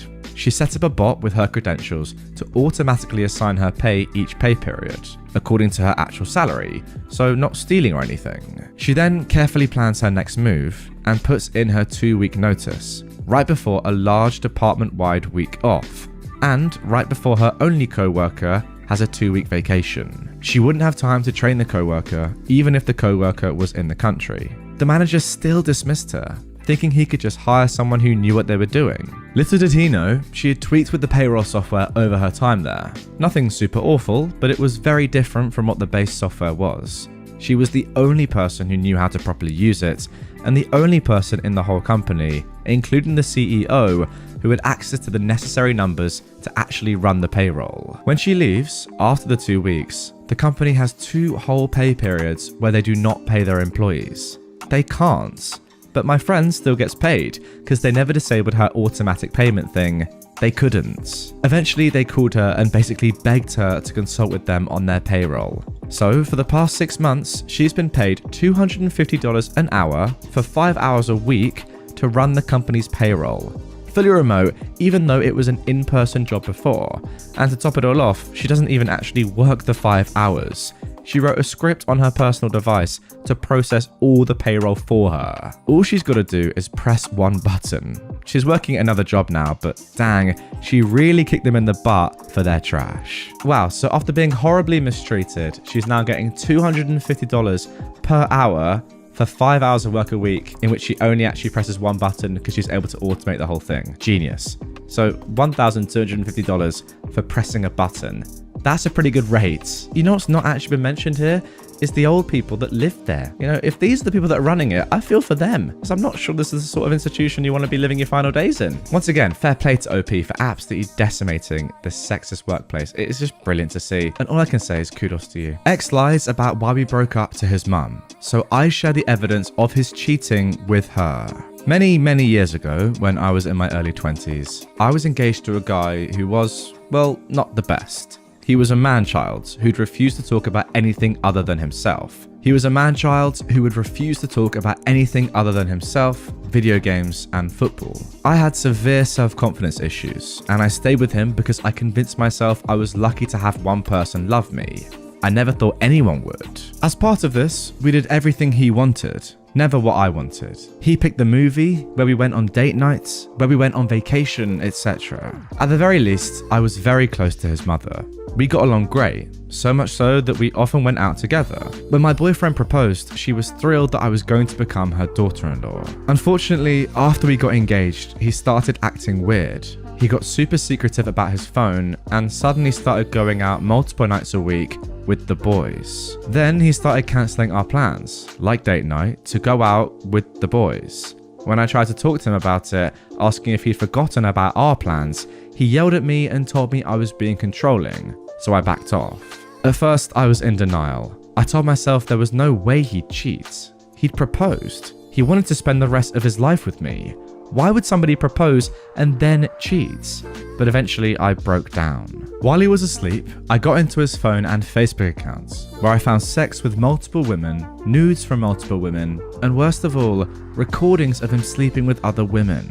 I was devastated. I confronted him about it and he screamed at me. He told me I'd invaded his privacy and it was controlling behavior like this that made him cheat. We broke up. He moved back in with his mother. He made a big deal of how noble he was letting me keep our little flat, even though I paid for most of the deposit and most of the rent. The moment she heard about our breakup, his mother came rushing to make sure I was okay. I didn't have the heart to tell her the real reason we broke up, because I knew she would come down on him like a ton of bricks. My boyfriend's father had cheated on her, and so she always tried to instill in him and his siblings to never cheat. So I lied and I told her we just drifted apart. I got a snotty message from my ex, clearly not happy that his mother went to me first instead of him. He accused me of being controlling, that I'd manipulated his mother into rushing to me instead of him just to spite him. He was her son, so why would she come and see me? I foolishly apologized and said that she'd just turned up. A few weeks roll by and I'm slinking into depression. Then I get a series of nasty texts from his mother calling me a whore and other choice names, and how she can't believe I betrayed her precious boy. She tries calling, but I don't answer the phone. I'm terrified of what she'll say. It became clear that my ex had told her we broke up because I cheated, probably in revenge for her coming to see me first instead of him. Fed up with this and devastated, I sent her a text explaining that's not what happened. She confirmed her son had told her I had cheated with multiple men. Why would her son lie? Why would I hurt him this way? Now her baby was scarred for life. My anxiety melted away, leaving only anger. I still had all the evidence of his cheating backed up on my laptop. So I sent it all to his mother. Every text, every sext, every nude, every conversation with women confirming he'd been out with them and stayed the night at theirs, etc., and every sex video he made. I did send those videos separately, warning her of their explicit content, and I censored the photos as best as I could. A few hours went by. Then she tried to call. I was too scared to answer. Then she sent a text apologizing for what she'd said and promised me she would deal with her, in her words, lying sack of trash of a son. A few days went by and then my phone blew up.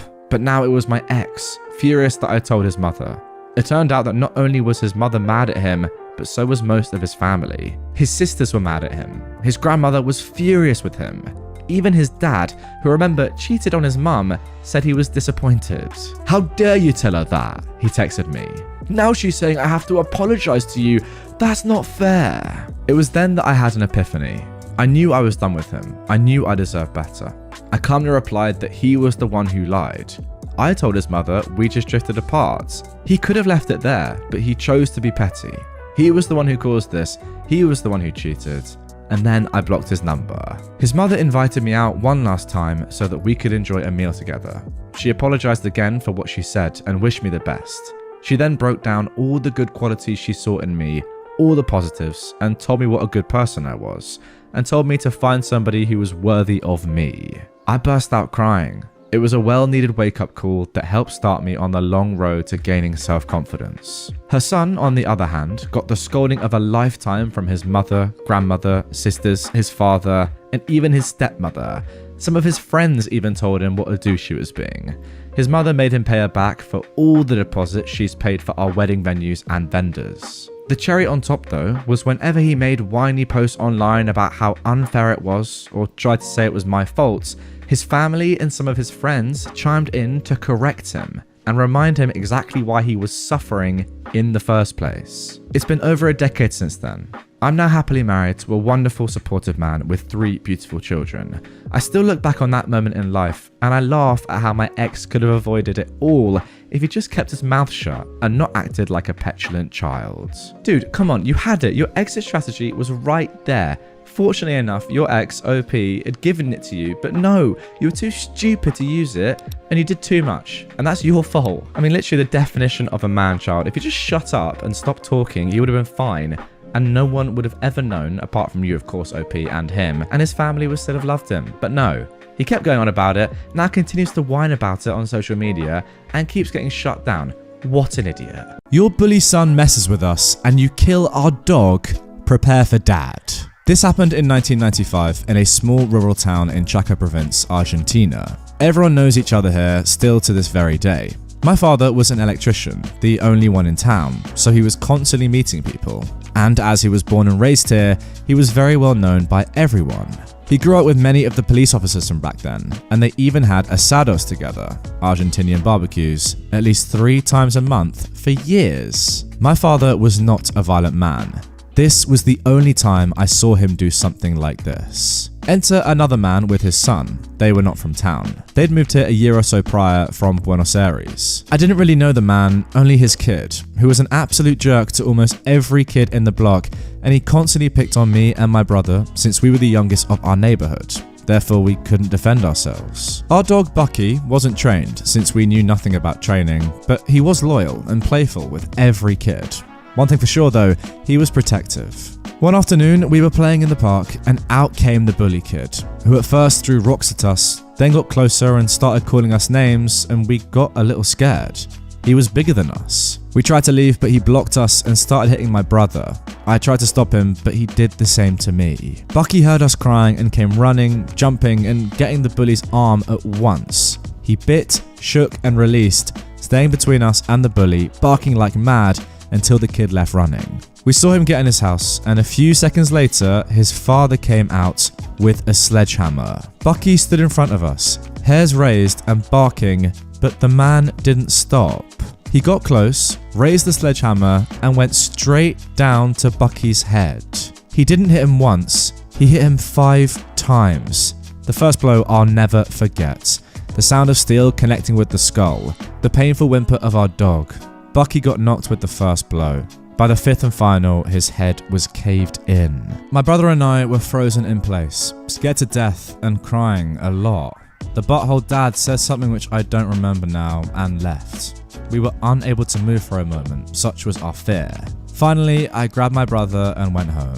Dad was fixing a fan, and when he saw us, he asked us what happened. We told him and he just said, "Right, okay, let's wash your faces and grab some ice cream." Yes, that's what our dad did. Took us for ice cream. He did a pretty good job to mask his emotions and showed himself to be cheerful with us. But that night, when my brother was asleep and I was playing in the kitchen, he grabbed the wrench, told Mum and I he had to fix something in the neighborhood. I assumed it was another neighbor since it was a common thing for my dad to get asked by neighbors to fix things. Nodded to Mum, Mum nodded back, yes she knew, and he left. He came back some minutes later, told me to go to bed, and that was it. A decade later, we came to know what happened. He went to the guy's house, knocked on the door, and punched the dude so hard it rocked his head back. He told him he would break 1 limb for each of his children whom he made cry. I can only imagine what he would have done if we were more than 2 kids. And then proceeded to beat the guy some more in front of his family. Then took the wrench and broke his legs. He then left the house, went home, asked me to go to bed, talked to Mum and went straight to the police, turned himself in and was actually delayed until the police went and checked with the other guy. My dad also showed our dead dog to them and the police found the sledgehammer in the bully's house, still with blood on it, and they let my father go. They also spoke with the man when he got better and suggested him to leave the town, since if he wasn't like before, he wouldn't ever be now. To this, you gotta understand the mindset from some small rural towns. We looked at outsiders with mistrust back then, and it took a while for people to get used to you if you were new. However, these people came and were immediately not liked, apparently because of the kid, and of course the father was also a jerk. Now, I do not condone the actions of my father, nor am I justifying in any way the events that transpired, but as a father now myself, I can totally understand to what extent a man can react when their kids are at play. I loved my dad and I have mad respect for him. Rest in peace, Dad. We miss you greatly. And there you go, guys. That's the end of that one. Now look, I also am not condoning the actions of this dad, but I do want you to get in the comments if you're watching and listening on YouTube. What would you do in this situation if your two children came back to you and told you this had happened? What would your reaction be? Because it's easy for me to say I don't condone it, but in reality, if I put myself in that situation, I have no idea how I'd react. Comment down below. Site manager neglected to take care of my property, so I cost the property management company over $500,000. For some background, I am a 35-year-old man and I own a 72-unit apartment complex. When I bought it, it wasn't in a good shape and I spent several million getting all apartments renovated. The rent wasn't increased for any of the tenants and I made sure that it never went up by more than $50 a year for lease renewals, baked into the leases. Shortly after all the renovations were completed, I started the search for a property management company and ultimately settled on one that seemed well aligned with wanting to put the tenants first. As we were doing the contracts, I had my real estate friend also look at them. Between him and my lawyer, they recommended having a clause added in. The short of it is, if there are any legal actions brought up against me for the apartment complex due to neglect of the property management staff, the property management will be responsible for all those costs and any legal fees incurred. Now, this wasn't added in secret and the legal team from the property management company agreed and everything was finalized. They took over the management of the complex a month later. I was fairly hands-off and only visited the site every 3 or 4 months. Other than that, I'd have the monthly update sent to me by the manager on site. A few months ago, I found out that a couple of the apartments had been left in absolute shambles after the tenants moved out, and the cleaning crew we had taken care of it. I didn't find out until after the fact that it was not completely accurate, because one of the apartments apparently had a bad roach infestation in the storage closet outside the apartments. After the new tenants moved into that apartment, they brought up the issue to the site manager. In the monthly reporting, the site manager claimed that the maintenance staff tried to address it with traps and bug bombs. I didn't think much of that too and left it at that. Next month, the same thing. And the third month, after receiving the monthly report, I called the site manager stating there is a reoccurring issue and I wanted it taken care of professionally at that point. The month's rent was waived for the tenants in that apartment and they were put up at a hotel for a week while the issue was to be addressed. Once they returned to their apartments is when the issue really started. The site manager, either by mistake or by negligence, didn't communicate with the exterminators the extent or location of the infestation. Instead of the storage closet, the apartment itself was fumigated, and after that, the roaches made their way into other apartments in the same building and the nearest building, and the problem got so much worse. That same option was given to all the tenants in the building, waiving the entire month's rent and putting them up in a hotel for a week while the issue was addressed. They all took that offer up. However, one of the tenants decided to take legal action. Now, while I wasn't happy about it, I understood where they were coming from, having their lives disrupted by something that should have been addressed properly to start with. As we were midst negotiating with them during mediations, my lawyer reminded me of the clause with the property management company and suggested we give them what they want. That is where I started my nuclear revenge. I had the rest of the tenants from the 2 impacted buildings be suggested to anonymously that one of the tenants had filed a lawsuit for the damage, and that maybe they should do the same by getting in on it. Throughout the mediation, I pretended to be outraged at the whole matter.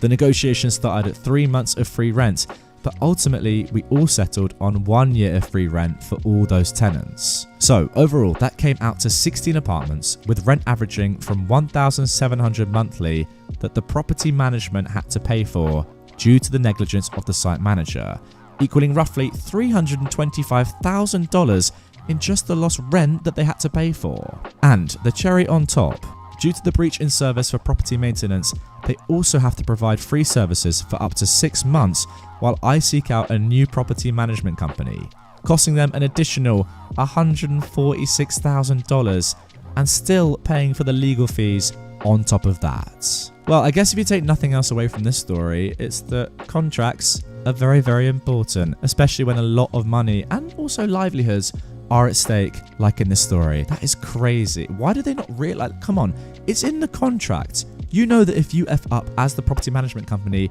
you're liable. $500,000 and you don't do anything? Mugs. Co-workers all laughed at my SA, so I got them deported. I know it sounds bad, and maybe I did overreact. I was 18 years old, had been kicked out of my mum's, and was living with my cheating, didn't know it at the time, boyfriend, while working 3 jobs to make ends meet. I had just started at the sushi chain in our small city when one of the chefs, middle-aged, offered to make me a role. Even if it was comped, it still had to be entered into the POS system. I didn't know how, and I asked him to help. As he walked around me, he made a point of slowly, aggressively rubbing himself against my butt and entire backside in front of the kitchen crew who were all watching. I left the room to gather my composure. I felt so violated and embarrassed. After deciding to walk out, I went back in to grab my things from the cubby. I entered the room to find that every single one of them was eyeing me and laughing at me. It was cruel and humiliating. On the way home, I got pulled over for driving a bit erratically. I was extremely emotional. I got a $900 ticket I absolutely couldn't afford. I was so absolutely infuriated with the chef and everyone there who laughed at me and delighted in schadenfreude at my assault. I guess now it's worth mentioning that they were all clearly immigrants. Now, I'm not necessarily proud of it, but in my anger, I sent an anonymous tip to ICE. A few months later, I saw their Yelp reviews had tanked, and all the recent ones were complaining that the entire kitchen had closed, their kitchen crew were all gone, the waitresses were huddled behind the counter talking about lawyers, they didn't serve hot food anymore, and eventually they shut down. An old co-worker confirmed my suspicions were true as well. Now look, I'm not racist at all.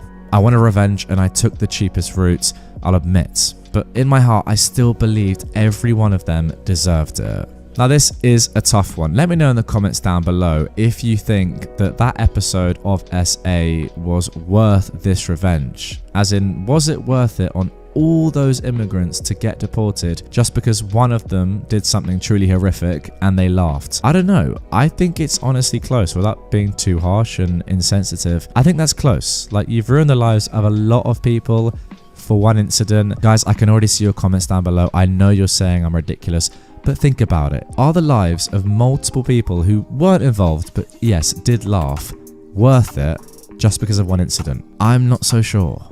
And now let's end with a positive nuclear revenge story for once. My school actually protected me even though I was harassed outside the school premises. This occurred over a decade ago.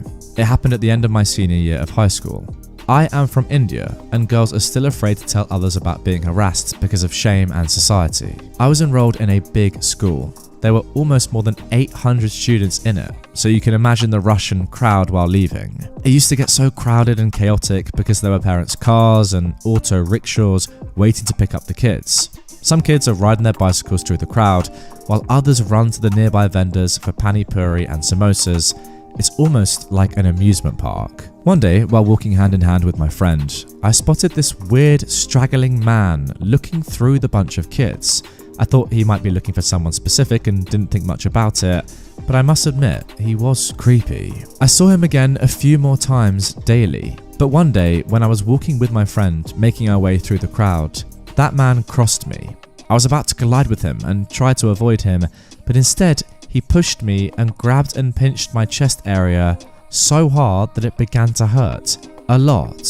He was so smooth with his actions that my friend, who was by my side, couldn't tell what happened. She kept asking what was wrong, but I just walked mindlessly to my auto rickshaw and sat there and told her to go away. She understood and walked away, as she used to live nearby. I was so shaken that when I got home and saw my parents, I burst into tears. Because I'm the only child, I was never afraid to tell my parents anything, and I told them everything. My dad was fuming, and that is where our revenge started. I have never seen my dad so angry before. He drafted a plan to trap the sleazeball with his friends. We'll name them Uncle 1 and Uncle 2. My dad was friends with our school principal. He visited him when I was attending my school the next day, as if nothing had happened, as they told me not to tell anyone. Our principal was great and assured us that even though it happened outside the school, they would fully cooperate to trap the sleazeball. At lunch, they called me into the principal's office and told me that Uncle 1 and Uncle 2 would be scattered in the crowd with my English teacher. The school gatekeeper will be near me, and my dad will be near the shop where I usually spot the man. They instructed me to walk normally with my friend and avoid them as if they were strangers, but to alert the nearest person as soon as I spotted the sleazeball. My dad and others were there the whole day, and at 5 PM it was time to execute the plan. As I was instructed, I was walking casually with my friend. She asked me several times because she knew something was odd, but I told her to just shush and enjoy the show. And then I spotted the sleazeball actually harassing my other classmate, and I quickly alerted Uncle One. Initially, it was planned not to hit him and just call the police, but he was caught in the act, so Uncle One dragged him away and started beating him. Soon my dad, Uncle Two, and the gatekeeper joined him. Then my English teacher handled the situation and dragged the sleazeball inside the school gates and into the principal's office. My classmates surrounded me with questions, and I gladly answered them and stayed outside the gates with them. After a few minutes, I was called into the principal's office where I saw the sleazeball. I thought they might ask me some questions, but the principal gave me some apple juice and told me to just relax. The guy was there crying, begging to let him go as he would never do it again. He was badly bruised and his clothes were torn.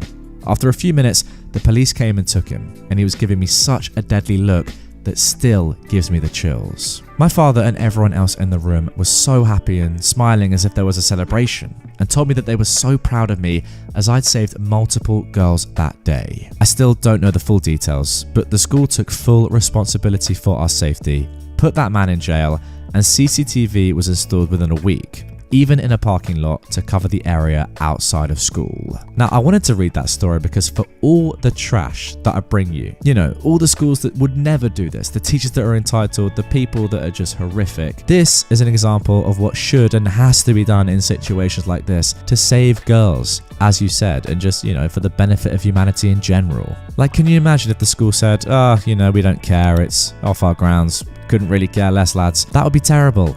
And it would happen again and again, and this sleazeball would continue to get away with it. And that is not what we want. So, fair play first of all for you, OP, for reporting it. And secondly, a massive fair play to the school, your dad, everyone involved for actually doing something about it. Keeping me up at night with your parties. Enjoy being shamed on the national news. In September of 2020, the apartment next to mine was let out to two young women, both students. After they settled in a bit, it turned out they wanted to have a party. No big deal, except Belgium was in full lockdown at this point due to COVID, and you were supposed to only have one fixed visitor over. But then again, to be young again, etc., so I didn't really care. During this time, I was working in healthcare. I work with the mentally disabled, but I volunteered for the ad hoc COVID team, meaning I got called upon to tend to those residents who were sick and needed quarantining, or were effectively diagnosed with COVID. This meant pretty long working hours, and I spent about 10 to 11 hours a day at work with a full hour bike ride to and from. Needless to say, I was pretty tired pretty much all of the time, so I wasn't looking forward to the noise from a party, but I'm pretty chill, and I know that living in the city, some noise is to be expected. So they're having their party, and I can stand some noise and music, but this party was freaking wild. People shouting full on in the hallway, wrecking things, etc. At about 4 in the morning, I introduced myself to the neighbours and asked them when they could expect their company, plus 20 people, to leave, and if they could refrain from having a party the next day, as I have to work and get up at 6 AM every day. So they promised they'd keep it down the rest of the nights, they didn't, and that they wouldn't have a party the next day. Plot twist, they did have another party, and then did another one the day after. At this point, I'd been going a full 3 nights without sleep, and was nearing neurosis. Every night I'd talk to the girls, and every night they'd be full of apologies and stuff, but nothing would change. I also felt terrible when I had to enter their place, because it would be absolutely packed with people, and I work with some very vulnerable people at work who I would not want to spread COVID to. This was pre-tests, pre-vaccines, pretty much the knowledge we now have about COVID. Luckily, the weekend came and they went to their parents, and I could recover a bit. Suffice to say, I wasn't really liking my new neighbours. During the next few weeks, they refrained from big parties, but they would have a constant flood of people coming over during the nights. And by constant, I mean constant. Like their bell would ring 70 times a night, and people would always be coming or going. And those people would be drunk and loud. Our communal hallway is pretty much an echo chamber because it's all stone, and any noise will travel throughout the building. Basically, I couldn't rely on sleeping at night. It drove me crazy. I could only sleep Friday through Sunday because then they'd go off to their parents or whatever. I couldn't grasp how they could know this many people that would always be coming and going. During one night, while knocking on their door to complain about the noise, I encountered my upstairs neighbour, who was also on Reddit, and I decided that we would have to join forces to get this to stop. My neighbour told me some important bits of information. The reason there were people coming and going all the time was because they used their apartment as a makeshift bar or hangouts. During this time, bars were closed due to COVID, and all those students were using the big apartment to hang out. Moreover, across the street was another frat house with 5 boys living there, and that too was a secret hangout. So people would hang out at those 2 places and cross the street if they wanted a different atmosphere or wanted to see other friends. And the boys from across the street would also come over 15 times a night. Most visitors seemed to be law students or affiliated with them. Basically, our communal hallway was just a part of their cafe space now. So we tried talking to the girls. Then we started to talk to the visitors. None of them had any sympathy for us when we were asking them to be quiet at 4 in the morning. Most of them just laughed at us, as we were the pesky neighbours, no doubt. Even more of them were just so wasted that they didn't know what they were doing. So we started calling the police, dozens of times. Most of the time, they weren't let in, and police told us they couldn't do anything.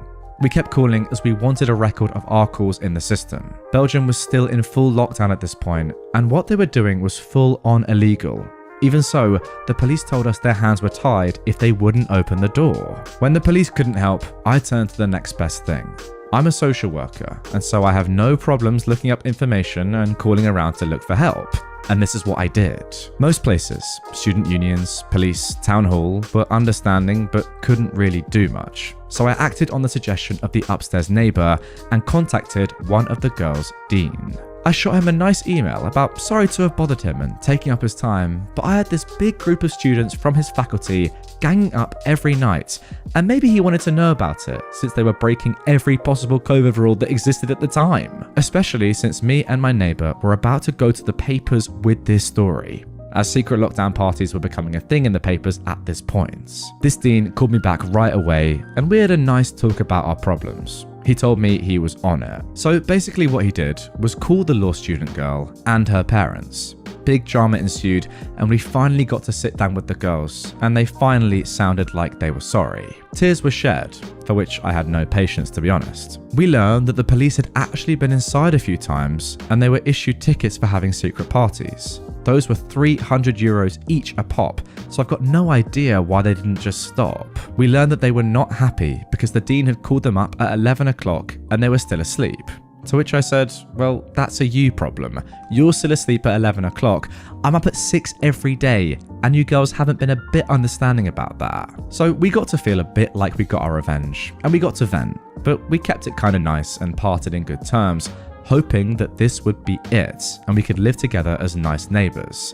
But if that were the case, I wouldn't be here, right? You'd think they would have gotten the point now, and would refrain from making noise and partying. Well, you'd be wrong. Basically, what they did was they moved the frat house across the street and started partying there.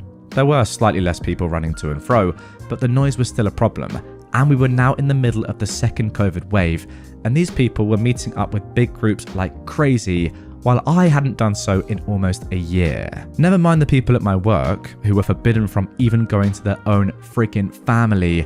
The whole thing was just ridiculous. My upstairs neighbour happened to film such a party across the street and had sent the clip to me. We were thinking about going to the press with our story, but we weren't really sure if it would be a good idea.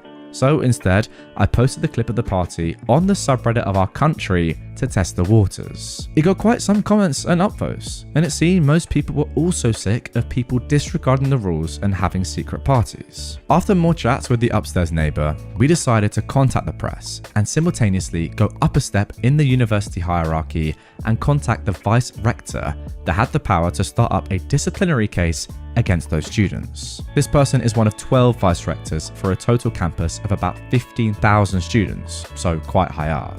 Things moved fast. Local news actually picked up our story from Reddit and contacted me, and we gave some background info. They confirmed with the police that cops had been dozens of times to our address and across the street and weren't let in most of the time. We mentioned the university was involved and that we hoped they would finally intervene. The next day, the piece was on their websites. It went viral there and got promoted to the sites of most national newspapers. Its headline was sensational enough, mentioning the dozens of times police had showed up and also mentioning how healthcare workers were being kept up by these selfish students. At the same time, the vice rector contacted us to take our statements, which we already had prepared up on paper, and informed us they would investigate and could possibly start up disciplinary actions. At the same time, more reporters were contacting me throughout the day, and we made sure to mention that to her and link the university the printed articles. The next day, while at work, I got a message from the upstairs neighbour that a film crew from the national news was at our doorstep. He declined to talk to them, and I would have done the same since this was getting pretty big now, but they made a segment anyway. And sure enough, that night at 7, here was my street and a short section about cops standing in front of a closed door a dozen times, and the local press cop talking about the troubles of closed doors. Best part about it was that a student from the offending frat house across the street had let the film crew in and said on camera exactly what we were accusing them of towards the university. That they'd been having parties and didn't let the cops in, and that they'd done it multiple times. I've got no idea what made him think that that was a good idea. Anyway, try not to make a huge story even longer. The press died down some time later, thank God, and the disciplinary action from the uni went through. Before the hearing, we sat down with the girls from our block and cleared some things up. We wanted to live like normal people together, and we tried to make some amends. Because we put in a kinda good word for them, they got the lighter end of the stick. 40 hours of community service and some probation. The guys across the street got 80 hours each, and they each had to write us a letter of apology, which I thoroughly enjoyed reading every time I got one. The sad part is that most of them sounded just like dumb young kids, but that was after getting called out on the news and being part of a disciplinary action. But we never wanted to escalate things this far. Some noise is to be expected when living in the same building, and we were never going to go to these extremes for some expected noise. But these people went to the extremes, and so we were forced to do the same. For the rest of the year, a simple message on WhatsApp was enough to silence any noises we had coming from their apartments. If anything, I hope they learn that even very polite and chilled people can become very upset when presented with sleep deprivation and excessive noise. Yeah, I think that last sentence is so accurate. I mean, it's clear that OP is a very understanding person. They've come across like that their entire post. They know that a little bit of noise is to be expected. The occasional party, whatever, it's life. These people are young, they're students, it's obviously gonna happen, no drama. But when you go to this length, these extremes, being not just selfish with your neighbors and their time and having parties at night and, stopping your neighbors from sleeping and doing their jobs, but also doing illegal stuff, yeah, then it's too far. I mean, to be honest, these students are lucky that they only had to deal with these sort of neighbors that were pretty kind and generous, let's be honest. Like, if you'd had worse neighbors here, or I guess even more normal neighbors, less understanding, less compassionate people like OP, then yeah, this could have been a lot more serious, I'm not gonna lie. Ultimately, a bit of community service for going against COVID guidelines, something that was legal in Belgium at this time, is extremely lucky. And you're very fortunate that OP was your neighbor and not someone that wanted to, dob you in a little bit more. Oh, and by the way, I assume a lot of you are wondering where the video is that OP's neighbor took. And yeah, it's on screen. Enjoy this. I'm going to narrate it for the audio viewers. Pretty much just across the street, there's a fat party going on. And remember, this is in the height of lockdown. It's not what you want to see.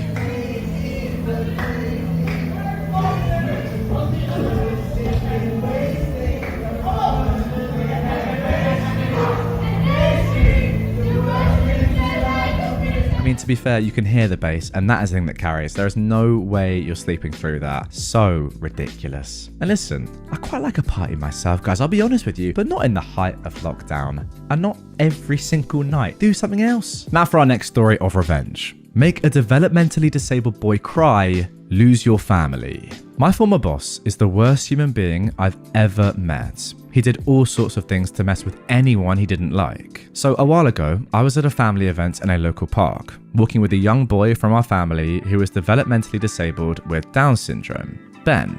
Ben does fairly well, all things considered, but he's always been sensitive to anyone making fun of the way he looks or his condition. We're just having a good time on our little stroll, Ben and I both enjoying the day. Along comes my boss, walking towards him. I'll call him Rob.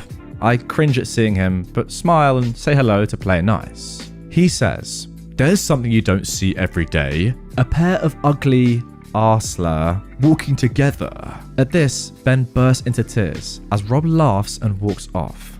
I deal with Ben and ignore Rob.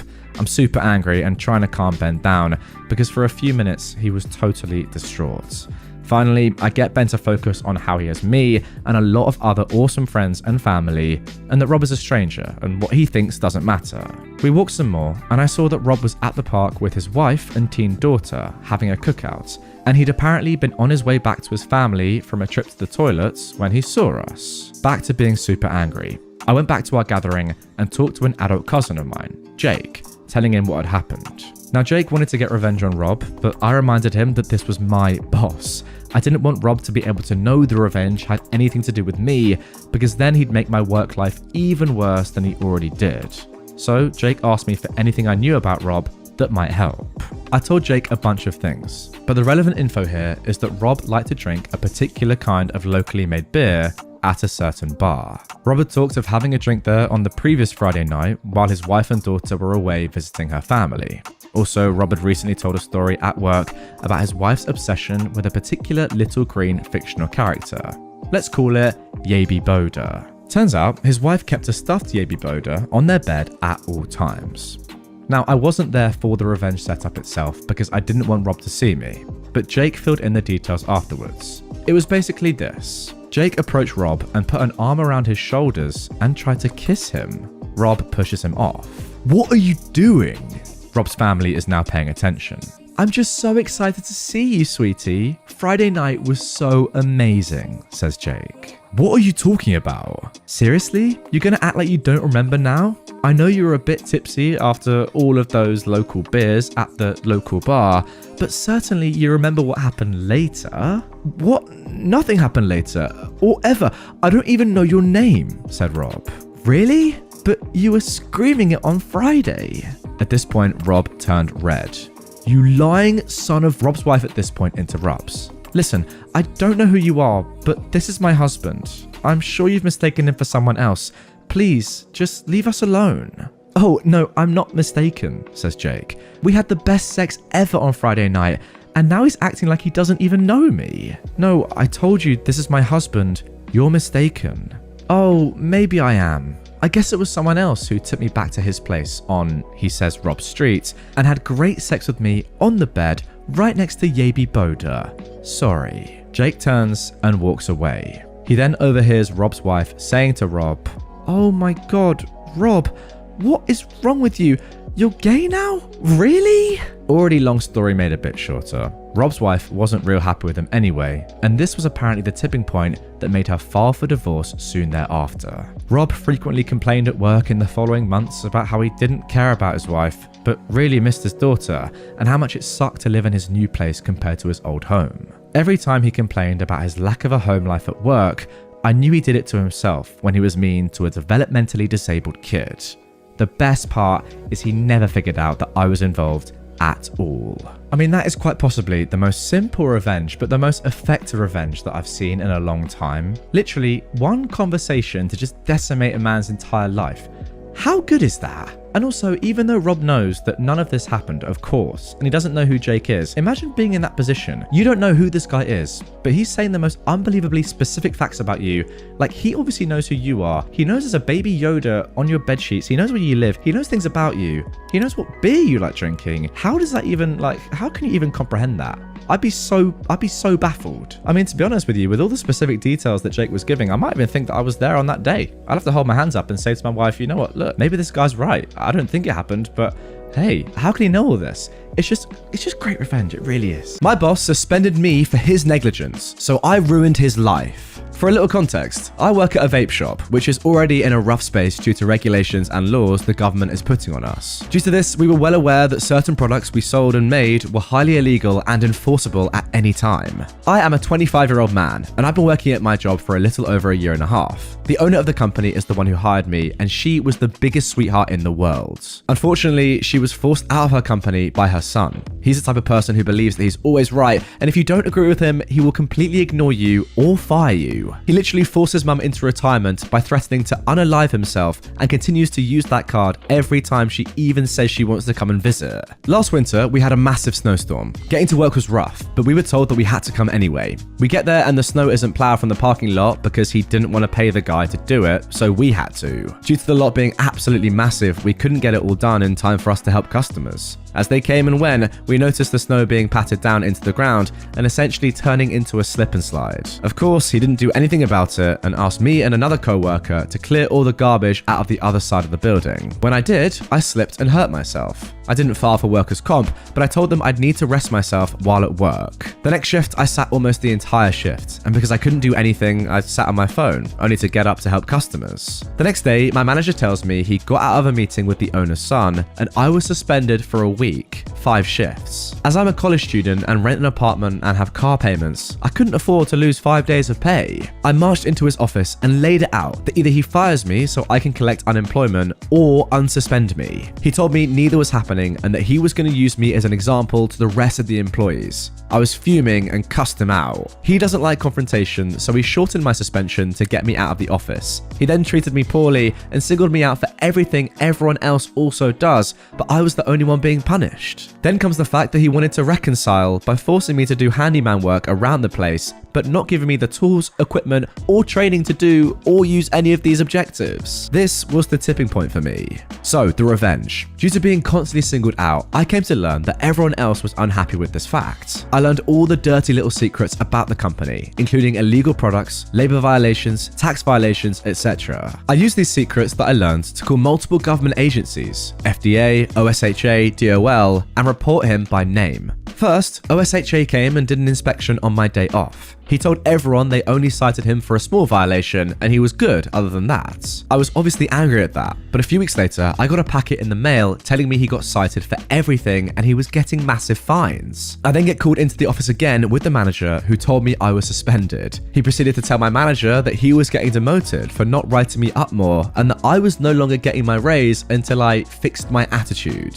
This of course was right after he said, "I don't care that you called OSHA." This little act is known as retaliation, which is illegal to do to people who called a protected agency like OSHA. He refused to even look at me at this point, because if he did anything, that would imply he was punishing me for calling them. I would have a lawsuit at that point to destroy him. Now to today, another day off for me, and I get a text from a co-worker at 11 AM. That message was, "FDA is here, the manager quit, and it's crazy." The FDA and IRS came rolling in full force in black trucks and SUVs. They came in and raided the place, seizing all illegal products and all the paperwork pertaining to the business. They're still there as I write this, so hopefully there will be more to come, but knowing how this works out in most cases, I won't have a job much longer and will be on unemployment. Wow, what an incredible start to this episode, and unfortunately at the time of recording we have no more information. An update, if it comes, will be with you guys in a future episode, don't you worry, but that's pretty crazy. You've caused a raid and destruction of your own company. Exceptional stuff. I mean, of course, fully deserved, but imagine the look on the manager's face when you see those black trucks and SUVs rolling in, like,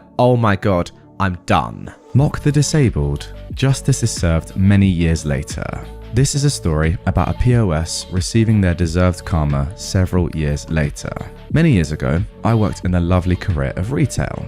It's sadly normal for there to be a constant flow of shop scum that make you despise their existence, and there are those that are so horrific that what they do is burned into your mind forever. Fortunately, one of these unforgettable moments allowed me to extract my revenge. I'd only worked in retail for 1 year in this newly built store and was starting to settle in, getting to know the great customers and understanding that some people shouldn't be allowed outside, which, being a shy person who hates conflict, wasn't the best, but at least one of my customers was an absolutely adorable elderly lady who always made time to talk and was an absolute joy to be with. It had been some weeks since I'd last seen her, but one morning I see her car park into the disabled parking bay, as she already has a blue badge, only this time she hobbled out of the car on crutches with a pot on her leg. I didn't have the chance to talk to her yet when a works truck, which did not have a blue disabled badge, pulled into the disabled space next to her and outjumped an early 40s builder with their teenage kid. Well, this little old lady was having none of this, and must have absolutely massive balls of steel, and stood up to this ignorant builder, politely informing them that they shouldn't be parking there, as it's for the disabled and he doesn't have a badge. What happened next, I can't forget. This builder decided the best course of action was to humiliate and insult this poor elderly lady on crutches, accuse her of faking her disability, and claim the cast on her leg was a fake, and that she probably milks the benefit system for as much money as possible. Then walks off, putting on an overdramatic fake limp, laughing away with their teenage kid, whilst the old lady stood there in shock. Sadly, being one who lacks courage, I did absolutely nothing about it, and that would stick with me forever. I tried feebly to ask a manager later to do something about it, but they didn't care or want to get involved. For years, I worked in this store, always seeing this scum builder come in and out. Fortunately, I never interacted with this scum builder, but I saw them often, and every time I did, I would always remember what they had done vividly. I would still see them park in the disabled bays, and even got to the point where I would recognize them by the large blue Mercedes they drove. 7 years later, I was still working in the store, and this scum was still parking in disabled, looking like an absolute idiot. Yet this year, I was blessed with good fortune, and our store was outfitted with some absolute joyful equipment. Due to the high number of complaints, our store had set up a company to deal with the parking violations. But instead of having external parties coming in and ticketing cars, the staff of the store were given the ticketing machine, and it was our duty to go to the car park and record any cars that violated the parking rules. This was all done digitally, and there'd be no paper tickets upon the cars. This was brilliant. As soon as I found out, I knew what I was going to do. It didn't take long for me to learn how to use the machine, and it certainly didn't take long for the opportunity to get revenge, and so it began. There were 3 rules for parking, and if you break these rules, there is a lovely £80 fine in return each time it happened. The first rule, no parking in disabled without a badge. And I know well that the scum builder is certainly violating this rule, and it wasn't long until I saw him next, and as soon as he entered the store, I quickly scurried out with the ticketing machine, and lo and behold, there was the oversized blue Mercedes in the closest disabled bay with no badge. I smashed those car details in with some well-shot photos and sent the report off so that they would receive a lovely letter of their fine that they would have to pay. But that is not enough though. Fortunately, it takes weeks for them to finally receive the ticket, which grants me the opportunity to constantly ticket their parking violations. Because, as you would expect, this scum would always park in disabled, and as I worked front of store, I would always know when they'd parked. After ticketing their car dozens of times, the scum unfortunately learnt their lesson, as their oversized blue Mercedes no longer appeared in disabled parking bays. But, as you expect, the scum would still be scum, and they would find their new parking space inside child parking. Rule 2. Don't park inside child parking without a child. Had this scum gotten enough, I thought? Of course not. They haven't learnt their lesson and continue to be a complete idiot and park in the child parking, which we didn't have many spaces for. At this point, I knew all their car details by heart and would gleefully fill out the ticket machine as I skipped over to their car, violating the child parking, and take the photos needed for them, including shots of their car seats that bear no child seats in them. And as it became routine, this once again carried on for a few weeks, with more tickets being created, and eventually they start receiving the fines.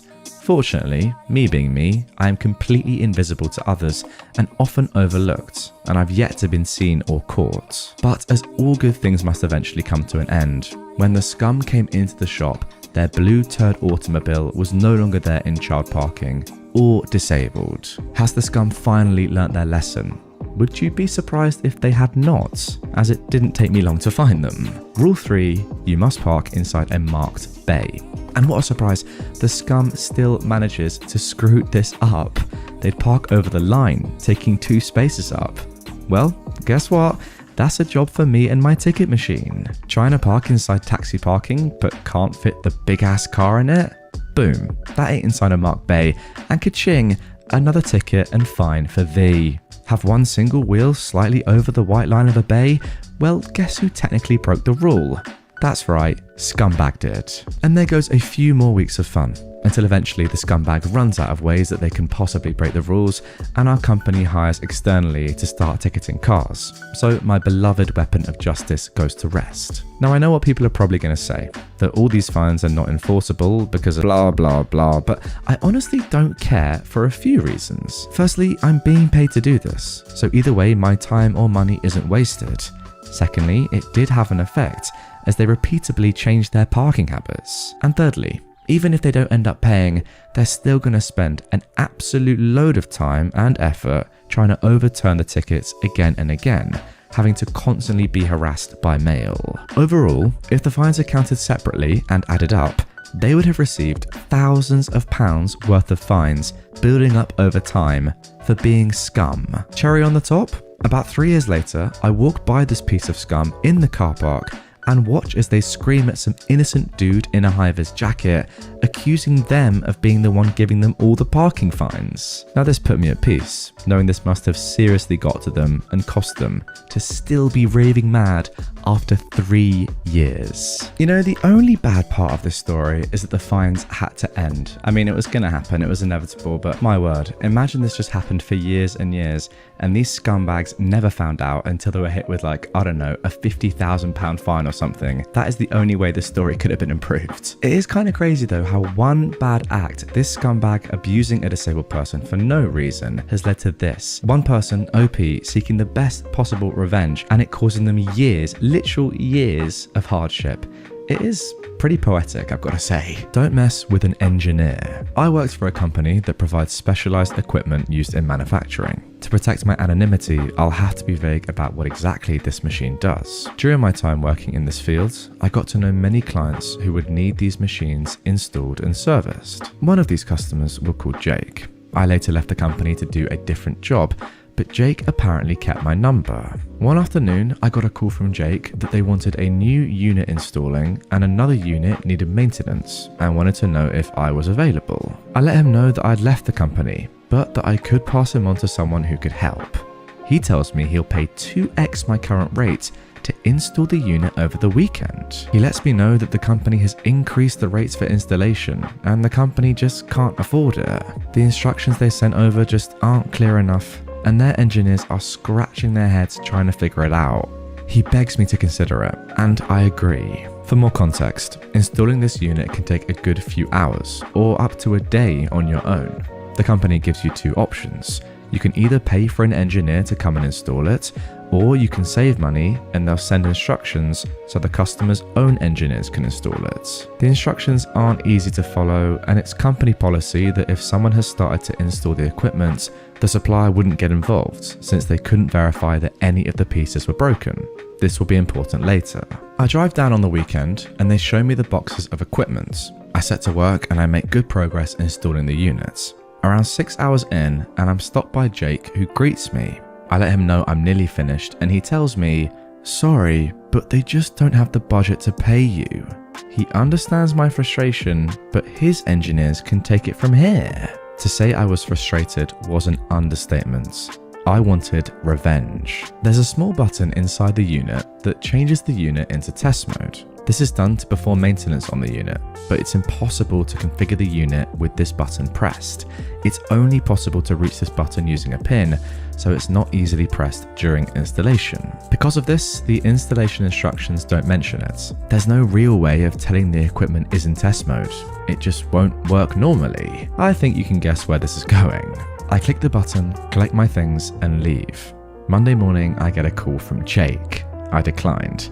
I knew my old company wouldn't get involved since I'd already started installing the units.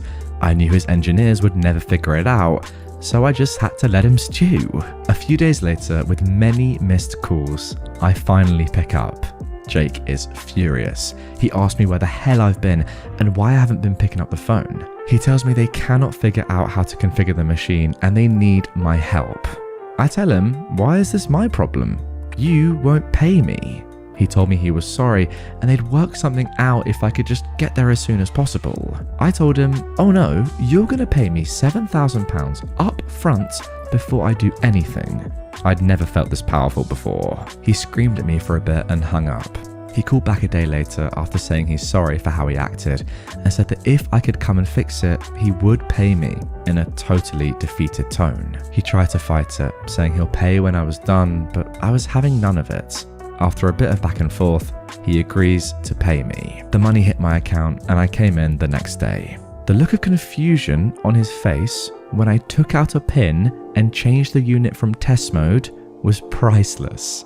It was even more priceless seeing his reaction to me packing up my tools and leaving after only 20 minutes of configuring. That is the easiest £7,000 I've ever made. Don't try to mess with a professional problem solver. Yeah, I'm sorry, but that is some great karma right there. If you've instructed a man to work on something for an agreed fee for hours and then not paid him, you deserve the worst. Simple as that. Like, it doesn't get any more scummy. I know we talked a lot about scums in the first story, but it gets no less scummy in my opinion than literally agreeing a price with someone, saying, yeah, do all the work, and then with just a little bit left at the end saying, oh, don't worry, my guys can take it from here. We're not going to pay you. I actually couldn't afford it. Scum. No drinks, no tip. So, I'm working at a huge party, concert, miscellaneous event locations, and I'm the guy responsible for refilling the bars with drinks every time the bartender mails an order, and also picking up the used glasses and pints to bring them to the washing station that we have. In general, I'm the guy that helps the bars running there. Sometimes there are 2 or 3 of us in a shift, but other times not. There can be nights that there are 5 bars open and the place is full of around 3,000 people. Just to give you a taste of what the job looks like when the place is packed on a typical Friday or Saturday night, imagine that you have to carry and deliver around 20 beer kegs, each with a weight of 65 kilograms, that's 130 pounds, and around 60 cases of beer and soft drinks just when you start your shifts. When something goes out at the bar, the bartender makes a new order that I have to deliver. And this goes on all night long from 5 PM to 6 AM, and sometimes there are goer parties till 11 AM. Also, just to give another taste of how big this place is, during a normal shift, according to my phone, I'm walking 28 kilometers. That's 17 miles. What? Where I come from, we call this job the runner. The unwritten law here is like this, that each bartender has to give 20% of their tip that they make each night to the runner. Because without a runner, he would have no drinks to serve. Nobody can really know who is really giving the 20% of their tip, but that's another story. But every bartender is giving something, and usually it's a lot, and all sides are happy. A new guy comes in, and the staff manager explains to him this unwritten rule, saying exactly these words. You don't want to have problems with any of the runners, so be fair. Now, when you've been doing this job for a while, you will know approximately if the tip you will be getting is good or not. So, fast forward. It's a huge metal festival with all bars open, 3 different stages and outdoor bars, etc., plus after-show parties. The place is packed like there is no tomorrow. This festival happens every year and it's one of the best shifts, even though it's a lot of work, around 17 hours at that. Yes, it's a lot, but walking home with 1,000 tip is worth it. So, this new guy has a spot at a very good selling bar. He was providing and delivering drinks there like crazy. After a long shift when everything is done and they do their calculations, he brings the money to the treasury, looks at me and says, cold-blooded, "Thank you. Have a good night. Tonight was a good night to work," and walks away without giving me my tip. That was it, folks. I kept doing my job every time he had a shift at one of the bars, like nothing happened, and I was just waiting for a full packed night to come. And finally, after a week, it was the time. Again, the place is fully packed. His first orders arrive in my tablets. Sadly, I was too busy to deliver though. 1 hour passes and he tries to call me on my phone. I pick up standing next to a subwoofer. 1.5 hours go by and a second order arrives from him. I didn't even deliver the first one. Sadly, I was again too busy. Then, after another half hour, the shift manager calls me on the radio. The shift manager was also doing this job before getting a better position there. Hey, what the frick is going on? Why has he got no drinks to sell? I'm busy with the rest of the bars. The guests can go to the other bars, I reply. Are you serious? That guy can only sell water and everything else is empty. And then I reply, he can sell water, but no one tips a bartender for a water, right? Cue a small pause on the radio. You can't be frickin' serious. He's leaving no tip for you guys? Yep, you guessed right. I'm sending this idiot home. positive. You see, this wouldn't be that bad if this guy was genuinely making a mistake and didn't realize that this was the culture, but he's been explicitly told by your staff manager that this is what people do. And also, he knows how important the role you play is as his runner. Without him, as you say and as we saw, he doesn't serve anything because he's got nothing to serve. The fact that he was explicitly told, you need to do this, and then still didn't do it and said, thank you for your work, and that was it. That is shocking. Now guys, before I end today's episode, for you loyal viewers and listeners that always watch at the very end of my episodes every single time, listen, I love you first of all, and I know who you are, and I appreciate you a lot. I thought I'd chuck in one extra little nuclear revenge story just for you guys. If you clicked on this video, this episode, and you watched the first 2 minutes, and then you clicked off, well, you didn't know there was some nuclear revenge in this. But just to reward you lot for watching the whole thing, here we go. This is r/nuclear revenge. My grandmother almost killed my mother's first fiance. My grandmother told me this story and I wanted to share it. This all happened in 1985. So this was before security cameras were a household thing. Plus, this happened in the middle of nowhere, Georgia. My grandmother, Clara, told me that when my mum, Angela, turned 19, she got engaged to a man named Dick. That's his actual name, by the way. Clara noticed that he was very controlling, i.e. she couldn't use her phone, the landline, and he forbid her from going to family events. Clara's final straw was when my mum called her in the middle of the night crying, saying she couldn't do it anymore and that he had been beating her. By this point, they'd been together for almost 2 years and had my older brother. Clara told my mum to go to my great-grandfather's house and stay there, but tell Dick that she was going to her house. My mum did as she was asked and Clara waited for him. He eventually came in the middle of the night, yelling that Angela needed to come home and stop acting like a child. Clara told Dick that Angela was inside. He went in and Clara came in behind him and hit him over the head with a bat that she'd set beside the inside of the door. Dick fell to the floor and Clara hit him several more times in the legs and arms, breaking one of his arms and fracturing a rib. When she was done, she told him to never come near her daughter or he would be in a ditch next. He never came back. I'm pretty sure he burned my mum's stuff, but she didn't care. And there we go, a little nuclear revenge reward, I guess, for watching the entirety of this episode. I don't really know if I can call a story like that a reward, but hey, it was definitely nuclear. I mean, if that is the only way to stop abuse and domestic abuse, even in the modern day, I know this was 1985, but come on, that's not a long time ago, then what's this world come to? It's a disgrace.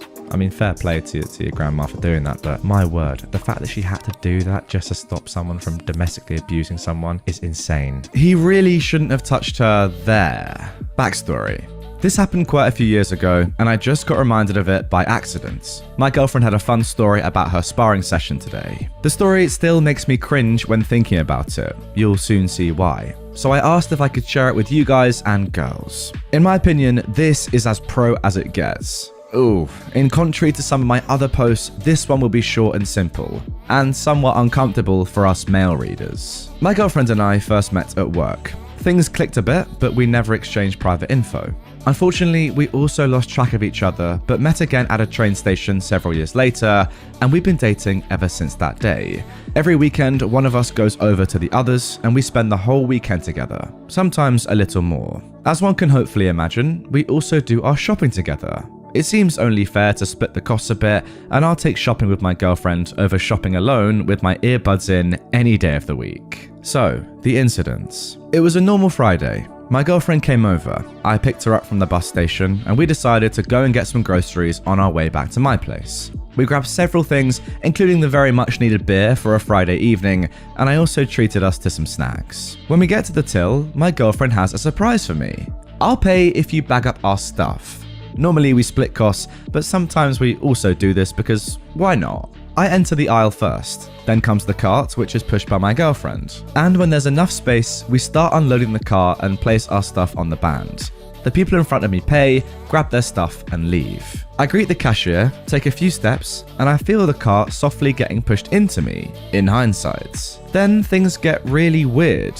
The guy behind my girlfriend suddenly collapses. He lets out a loud oomph moan and nearly doubles over. I'm shocked. When I turn around, I can see him grabbing the till just to keep himself up.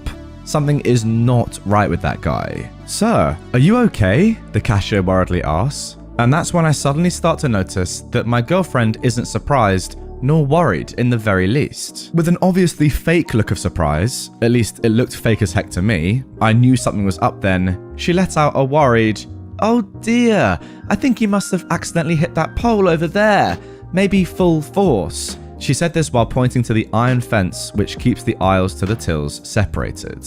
But they're so far apart, there's no way that anyone would just hit that and hurt themselves. Both me and the cashier are pretty surprised when she tells us this, but sure enough, the guy behind her now starts coughing, gasps some more, and is obviously in pain somehow. He manages to stutter something in the likes of, "Yes, I've been stupid. Don't worry, I'm okay." The cashier eventually gets back to ringing up our items. I bag everything, and my girlfriend, the sweetheart that she is, pays for the whole lot. So, what happened? Yeah, that's the first thing I asked as well once we got out of the supermarket while dragging our groceries between us. First, she asked me not to get mad. Strange, but okay, I guess? So, as we were unloading the cart, that guy had come behind her really close and thought it was fun to squeeze my girlfriend's behind.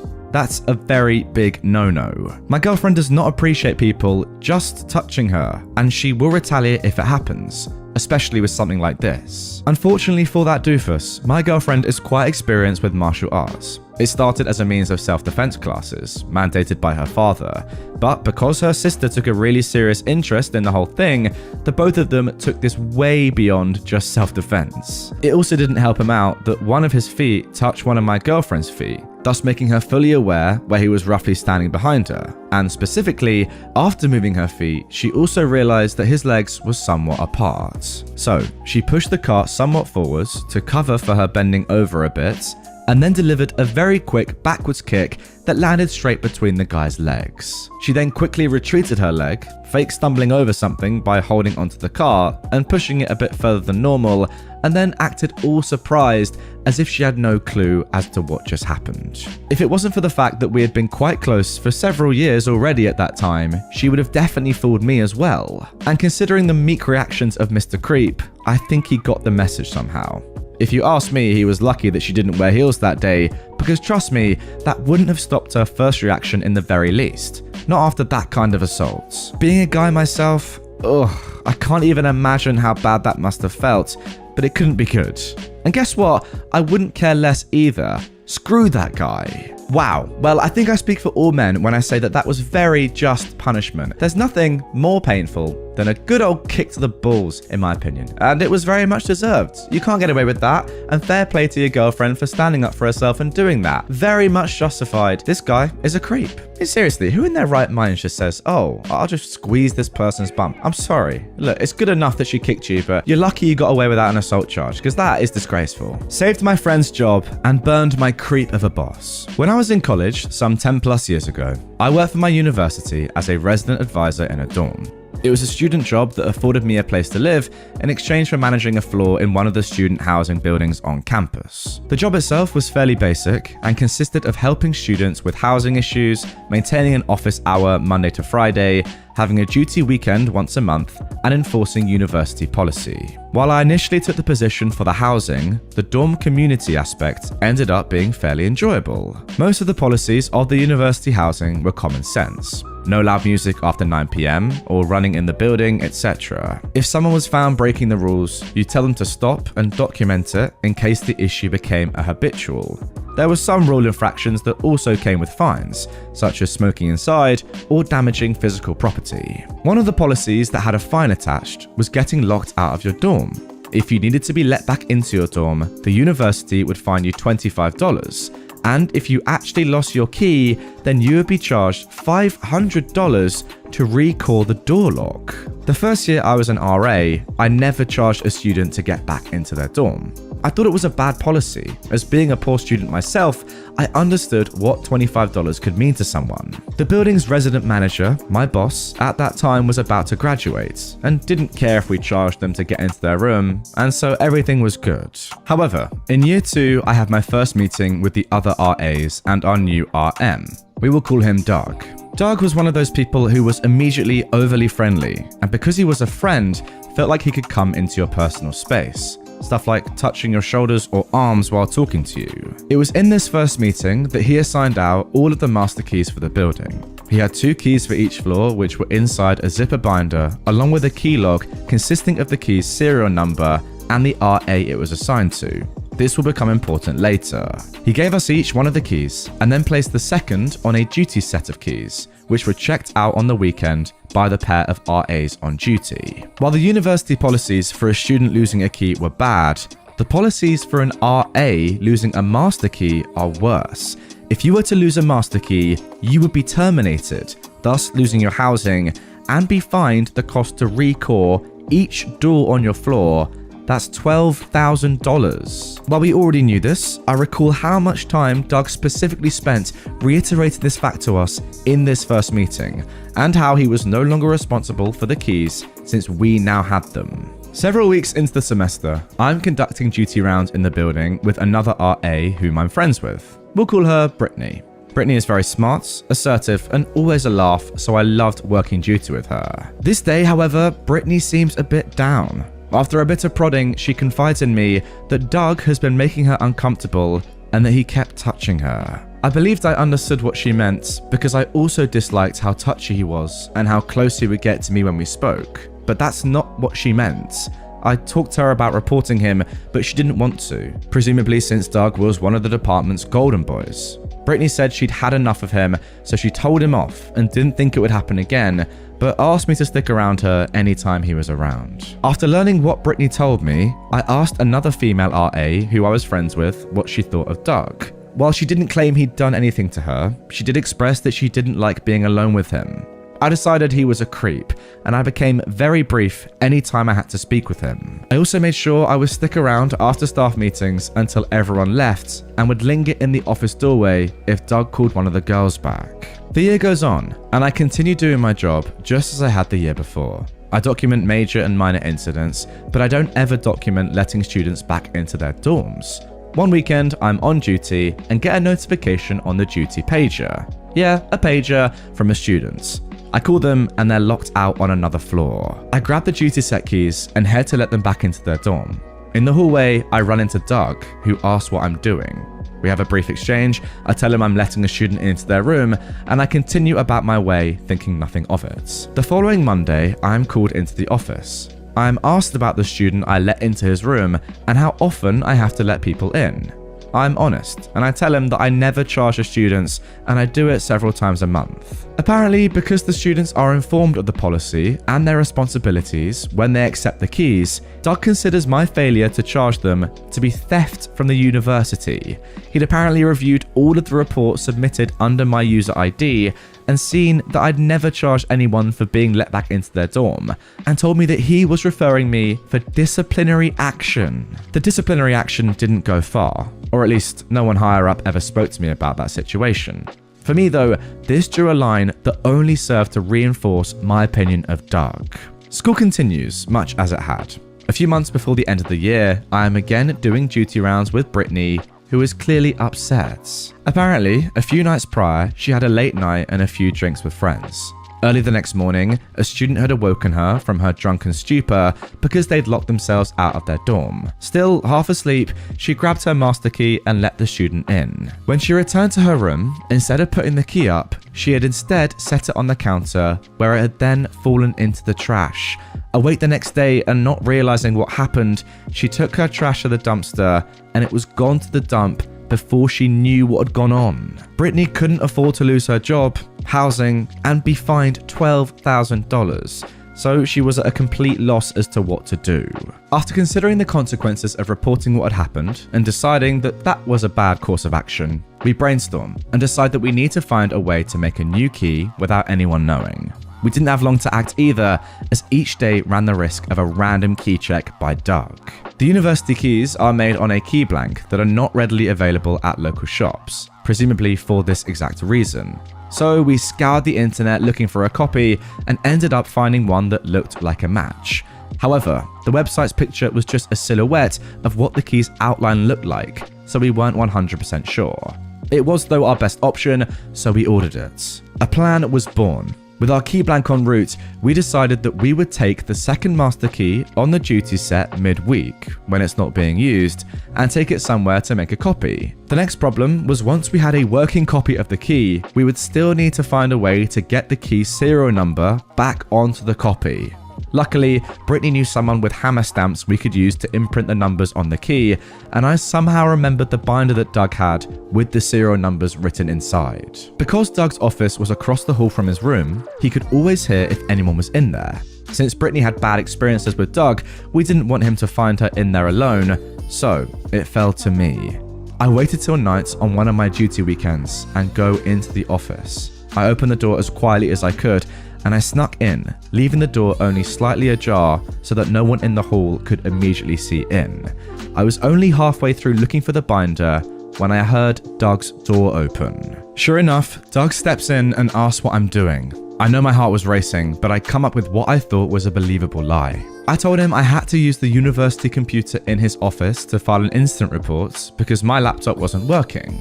The lie was good enough and he bought it, leaving me alone to continue my search. It only took a few minutes before I found the binder and got the key number assigned to Brittany.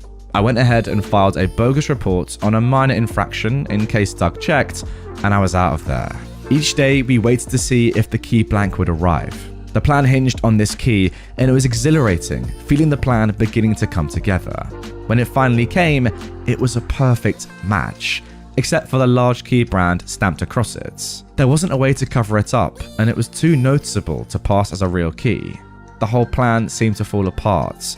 We decided we'd still make a copy on this branded blank so that if Brittany needed to use the key, she could do so without being discovered as to not having her master key. Brittany waited till midweek and took the second master key off of the duty set to use to make a copy. Once she had it, we talked over the plan and joked about how nice it would be if we could just change the numbers on the second key to match the serial number of the first. While that seemed like it probably wouldn't work, we decided to look at how many numbers would have to be changed. It was 0. In our first meeting, where Doug had assigned us keys, where he'd stressed how we would be fined if we lost those keys, he had accidentally issued Brittany his copy. We realized we didn't have to do anything else, and Brittany put her master key in her lockbox. After 2 weeks, no one had noticed that the duty set was missing a key. Because we were tired of waiting, we had a student pretend to get locked out while Brittany was in town. The responding RA didn't have a clue and was confused why none of the keys worked, and they called up Doug. Doug couldn't seem to get any of the keys to work either, and so he called Brittany back to the dorm so that he could use her master key, a task in which she was happy to assist. When everyone realized a master key was missing, the big bosses got involved. There was a complete building search, a search of dorm rooms, and multiple interviews of each RA.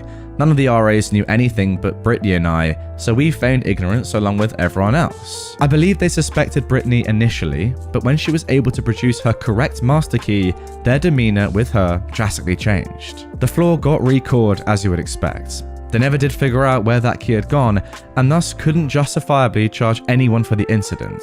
We had a meeting where they basically chewed all of us out about keys and the importance of their security. While the meeting was for us all, a heavy emphasis was clearly directed towards Doug. Apparently, as part of his position, he was required to keep a key log each day to make sure that the keys on the duty set were accounted for. Unfortunately, he had not been doing so, and there was no way to tell how long the key had been missing. Like he had told me when he wrote me up, this was important since those keys were assigned to him and he had been informed of the policy and his responsibilities when he accepted the keys. Since he was the boss's golden boy, they didn't fire him like we were all warned would happen. Doug did end up getting a substantial fine though, and while I don't know the exact amount, I do know he was incredibly upset about it. The year was almost over, and Doug got moved to another building the next year, so I never had much more to do with him. I do know though that he ended up losing his job due to some incident involving another female RA. So not only was Doug a complete job's worth and just a horrible employee/colleague to work with, he was also a creep. It's great stuff, isn't it? And I've got a question for you lot, and let me know in the comments down below if you agree with me. I think there is a slim but very likely chance that Doug, the person in the second story, could also have been the same creepy man from the first story. Now look, we're never going to know, and let's be realistic, it's almost impossible, but who knows? It could be the same person. Doug, you are a fiend and I hate you. Boss's boss threatens to fire me. I accept and get himself and his friends fired. This whole story happened in 2021 and ended in October. Dang, time flies. And it's something that puts a Cheshire smile on my face. Background. In January 2021, I began working for a very big American company in Europe that was and is in the energy sector. At the factory plant I began working at, the parts of gas turbines get assessed for restoration and reworked so they can get used again. Each single part would cost several thousand when produced new, and it would hold for like a decade or so. Reworking cost about a quarter of that, and the part would be good for another 8 to 10 years, with more inspections of course for safety. The customers would pay about half or 3/4 of the cost of a new part, and since we're talking 2 to 8k per single part, and a gas turbine containing thousands of pieces, we're speaking several million for each gas turbine, the customer would save a good chunk. And of course, the company was sitting on a golden goose. Over the decades, that meant that the facility where the stuff was reworked had an absolute uncontested income, without much competition, since the parts were their own design and production, and that was a win-win for both customer and company. Over time though, that led to a problem. That competence, invention, or even honesty were not really needed by the management of the facility anymore. As long as the workers stick to their already developed and tested processes and did their job, money would keep flowing in, regardless of what the office did or did not. You can see where this is going. Now, the setup. So, I was hired there as part of quality control. Specifically, I was to operate a 3D computer-managed measuring machine.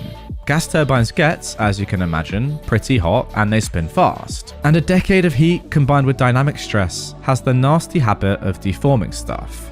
We can't have that for sure, so you have to measure the stuff really precisely so that the production knows what section of which piece needs reworking, or if a piece is too out of form to be used again at all. The operation of such a machine is not too complicated.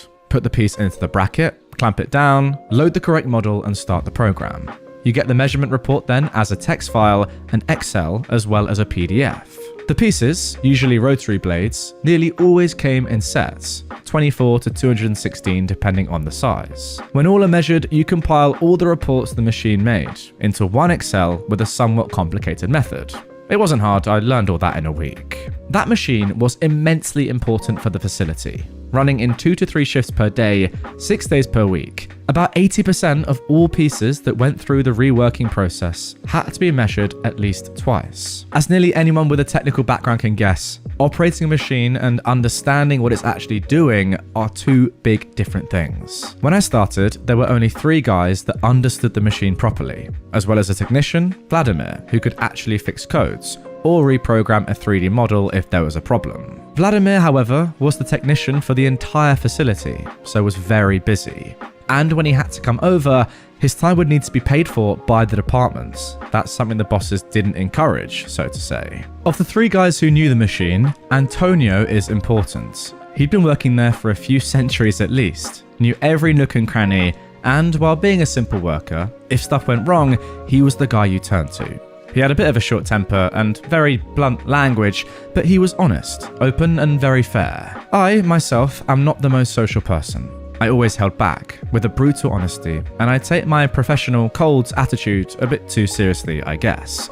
In general, if people share my principles of honesty, fairness, and taking responsibility seriously, then we get along great. But with people that are less trustworthy, I basically turn into an ice block. Not perfect, I know, but hey, I don't work in retail for good reason. So, the thing is, despite some heated arguments, Antonio and me really got along swimmingly. What no one knew was that Antonio had, over the decades, collected such a backlog of days off, overtime and whatnot, that he could retire 2 years early, and he was 63.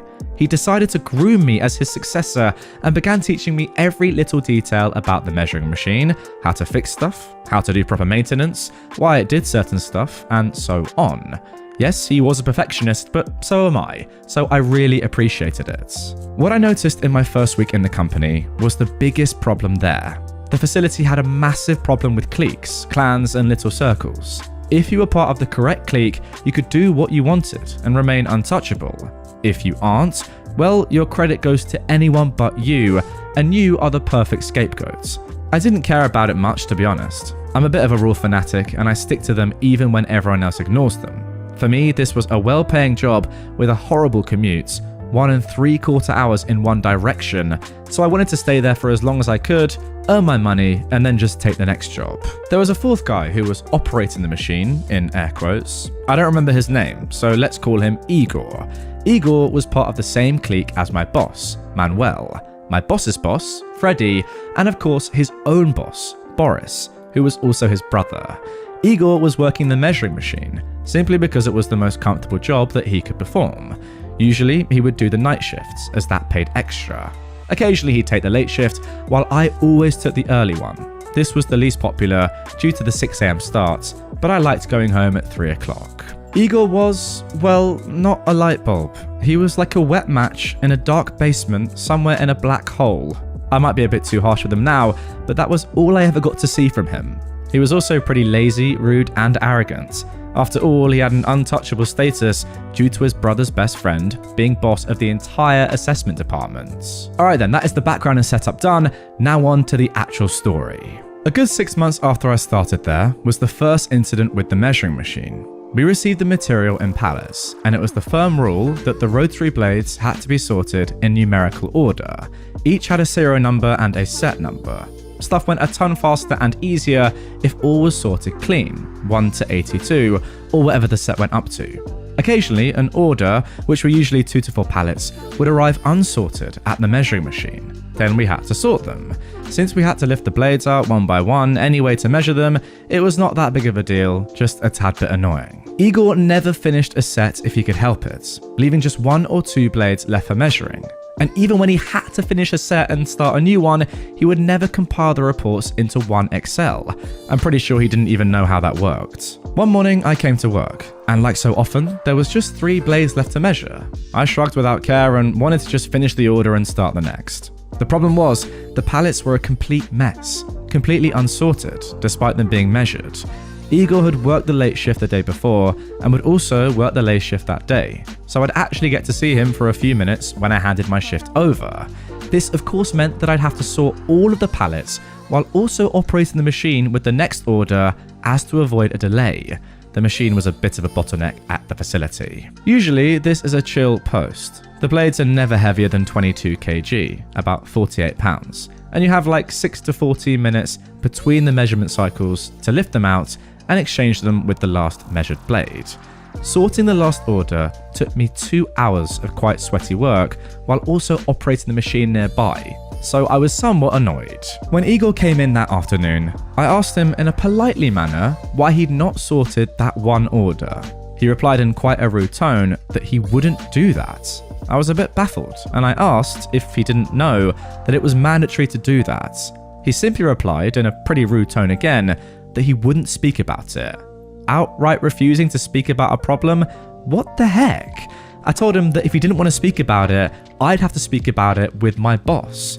He just smiled in a smug fashion and told me to do that. Well, I did just that. I asked my boss about it in the fashion of, hey, I thought we were supposed to sort that stuff, or did we change that? This led to a 4-way talk with my boss, Igor, as well as Boris. Boris wasn't happy at all, and my boss was rather embarrassed, because it was all clear, I was correct, but neither of them wanted to admit that their friend had done anything wrong. I did my usual ice block impression, showing a blank face, replying in very accurate and short words, and staying all polite and professional. It came out rather inconclusive, with a kind request that we should please sort the pallets if they came in as a mess. Igor just shrugged, and it was clear that he didn't care. It happened 3 more times that stuff came in unsorted, but Igor managed to avoid doing it ever.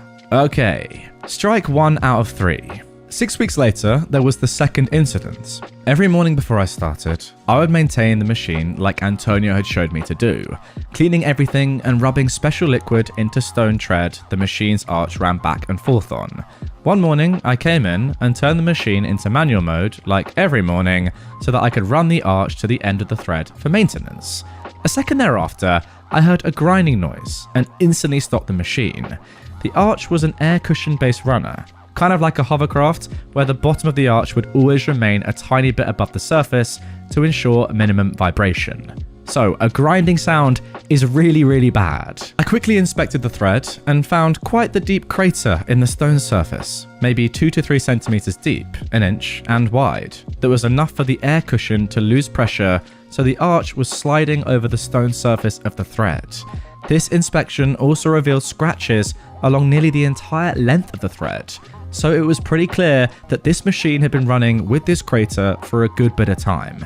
I immediately shut down the machine, informed Vladimir as well as my boss that some big stuff was going on here. I also took pictures of the damage with timestamps, just out of my usual paranoia. The machine was put out of commission as the arch had taken damage. The entire stone tread had to be reworked and the machine needed recalibration. It was out for over a month due to that crater. That crater, by the way, looked exactly like the bottom corner of one of the blades, almost as if one had been dropped onto the stone tread. And the previous shift before me had, drumrolls, Igor. Of course, he denied that he'd done anything wrong, and he could also not recall seeing any scratches or hearing any grinding noise during his shifts. He tried to blame it on me, of course, but I'd reported the stuff like 5 minutes into my shift, with the last blade Igor had measured still in the machine. Again, it was clear to all who had effed up, but again, not even a harsh word was given to him. While the machine was getting fixed and reworked, we were put to different work. I got into the pre-assessment team, where the pieces get their first evaluation. I made good friends there, which would serve as my ears later on in this story. Strike 2 out of 3. After the machine got fixed a good month later, we collected a massive backlog, to the point that the other departments, who did the repair, were struggling to find something to do that didn't need measurements. The machine was supposed to work in 3 shifts, but Antonio had left for his 2-year vacation when the machine had been put out for repairs, and the other 2 colleagues who knew how to run and maintain the machine had left for better jobs. So it was only me and Igor by then, with me working quite some overtime for good pay. All BS aside, hourly wage was really proper. One morning, I noticed something pretty weird. The order I'd started the previous afternoon was still not finished. Again, with just 2 blades remaining. Every measurement report has a timestamp, which I quickly had a look into.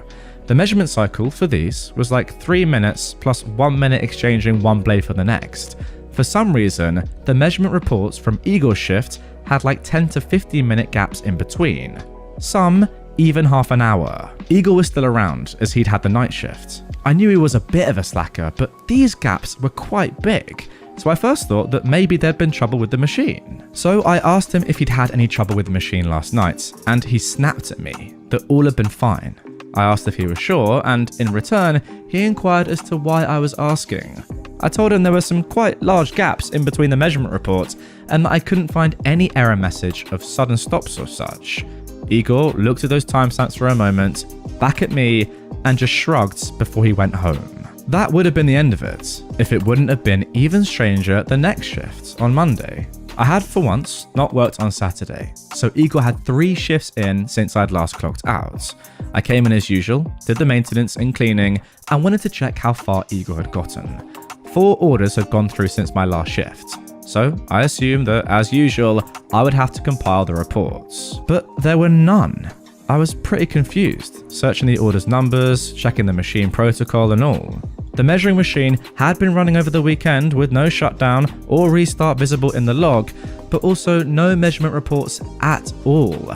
I called in Vladimir because 4 orders worth of reports missing is a big deal. According to the rules, I also informed my boss that the machine was standstill due to technical issues. Both Vladimir and my boss came into the measuring room and we 3 searched for the problem. It took us a while to figure out, simply to it being absolutely not expected. Someone had turned off the output of the machine, maybe to avoid the timestamps. This again caused quite some ruckus, as all 4 orders had to be measured again with reports, and production was really struggling now to have something to work on. Again, it's all clear who had screwed this up. And finally, Freddy had had enough, but not of Igor. Alright then, the time you've all been waiting for, guys, the revenge. The afternoon of the same day, Freddy, the boss of the entire assessment department, came into my measuring room with a nice expensive suit, tie, polished shoes, and went straight into my face. I was currently sitting in my chair, compiling the results of the remeasured first order, when he stood before me, giving me no room to get up. He looked down on me and snapped at me that he was sick and tired of me bullying my co-workers. He handed me a letter, which were the signed papers of my contract's termination, signed by him, of course. He informed me that I now had exactly 2 options. I could either promise to do better, apologise to my co-worker Igor and admit I was at fault, or I'd be fired immediately. Well, the good thing of being bullied and terrorised for most of your childhood is you learn to keep a cool head under stress. So, I reined in my first urge to discuss with him or tell him that such was illegal. Instead, I took the letter and read through it before nodding a few times. Due to my cold, professional attitude, I was known for often remaining silent. So he took my nod as my compliance. He informed me that he was awaiting my written proposal before 2 p.m. All of the bosses went home before 2 p.m. and came in around 8 or 9. Well, when he turned around and marched out with a smug grin, he left me with a termination letter with his signature on it. Fun fact, when both parties agree to it, a contract can be cancelled immediately without any further responsibilities, besides paying for already issued hours, which go directly through HR via the electronic timestamps of our clocking. So, I had 2 hours left until his deadline, and I spent it carefully cleaning my workplace, making a backup of my work laptop, according to the rules, and then, also according to the rules, cleaning the hard drive completely. The backup was put into the assigned server with all data correctly named and compiled. But of course, the server for backup data is marked as unsearchable, as to avoid your search list getting cluttered, after all the same parts types came in again and again, with the same material numbers of course. If you know the rules and where to search, you would find the stuff within 20 seconds. If not, well, good luck mate. It's only like 10 terabytes or so. I made a copy of the termination paper, signed by me now too, and I sent them to my email, which was allowed. I put the original back into the envelope and packed my things up. Then I went up to the office, envelope in hand. The big boss showed his smug smile again the moment he saw me, but he was quickly confused when he saw me with my laptop, work phone, and all that too. I handed him the letter, offered a polite nod, and turned around again. He shouted where the heck I was going, him still holding the envelope in his hand. You terminated my contract. According to the rules, I am to hand over all personal equipment I have been handed by the company before leaving. Exception according to paragraph B are safety shoes and safety glasses. I bid you a fine day, Mr. Freddy. I said this with a cold, calculated voice, trying my best to sound like a lawyer, simply because I knew he hated my professional attitude. Then I went to my own boss and piled my stuff on his desk. My boss was confused as heck, asking me what was up. I briefly informed him that my contract was terminated, and then once more quoted the rule. Now my boss was also smug, but he wasn't dumb. His eyes went big as he immediately realized that I was the only person he had left that actually knew how to maintain and properly operate the measuring machine. Now, given that he had such a backlog already, other departments relying on measurements had started to enforce short-time work. He was lost for words and then rushed into Freddy's office to see that termination letter. Meanwhile, I changed my clothes in the locker room, went to the gates, and asked the security guards to please have a full inspection of my person and my backpack. This was likewise regulation for personnel that was terminated on short notice. And while the security guards were pretty baffled that I asked to be searched, they complied. They searched me fully and handed me a written confirmation that I had nothing on me that belonged to the company. Guys, I guess at this point, OP is trying to ensure that they are breaking zero contractual rules whatsoever, literally being asked to search, so these bosses, once they realize how integral OP is to their company, can't pull on something that they've done here and say, oh no, you can't actually leave because you did this. That is why OP is being so pedantic and literally asking these guys to search them. My now ex-boss tried to call me all the time on my way home, but I dislike having phone calls in public transport, so I simply muted him and continued reading my book until I got back. There, 4 p.m. by now, it was well past his own time to go home. I finally answer his call. He tries to convince me that I needed this job and that all this could be sorted. My reply was this: I will have a new job within a week. You will need to take at least a month to train someone new on the machine, if you had anyone that could train a new person. I tell you what, give me a solid contract with triple the pay and I come back. Oh, and I want a written apology from Freddy, as well as my own piece when working. He told me that I was completely unreasonable with such demands. Again, I say, so to get this clear, 3 times I discover massive BS happening, 3 times you guys try and heap the blame on me, and then you literally try to humiliate me, and Freddie actually fires me, and you want me to be reasonable. Well, I guess it would be reasonable then to just ignore you. Please be well. I hung up then and blocked his number, as well as any other number with which he would try to call me later on. So then, the aftermath. As I'd mentioned before, I still had ears in the company, so I have a good idea of what followed. The facility suddenly had its most sensitive bottleneck tightened even further, and then clogged full of concrete soon after. Nobody maintained or cleaned the measuring machine anymore, and being a precision machine, it didn't take that lightly. Vladimir was soon called in multiple times a day to fix a problem, which in return built up a backlog for him in other places. Things that I, or previously Antonio, had fixed within a minute now took hours, because Vladimir had to find time to come over and fix it, in literally a minute. He tried explaining stuff to Igor, but yeah, that didn't work well. Other departments ran completely dry of work, and of course they didn't want to bear the blame for missed deadlines, so the whole issue was pretty quickly reported up the ladder, and with nobody wanting to take a hit, it climbed higher and higher, before eventually it got onto the desk of the national CEO of the company, the highest entity of the company this side of the Great Pond. I found that out via a friend in HR. This was followed by the arrival of the proverbial kill squad. You know, the modern equivalent to an executor. A bunch of guys in very tight suits, no sense of humour, cold eyes, and the strict command to find someone's head to put on a silver plate. As far as I heard, even a prosecutor from the USA was amongst them. I was called by the company a month later, asking if I could come in for an interview. Not a job interview, mind you, but they asked me to give a statement on the whole affair. This wasn't a legal thing, and they had no way to force me to make a statement, as it was an internal investigation, but I still happily complied, and even gave my signature that I told the truth. I gave them the entire story, as accurately as I could, and I openly admitted what I didn't know or where I was only guessing. They thanked me and apologized. Honestly, I felt that they couldn't pay me for the time they took from me due to legal reasons. I was all fine with that and I went home. So then, Igor got fired for careless negligence. His brother, Boris, likewise got the immediate boot in the butt. My boss went down under as well. He and Boris were fired for mismanagement.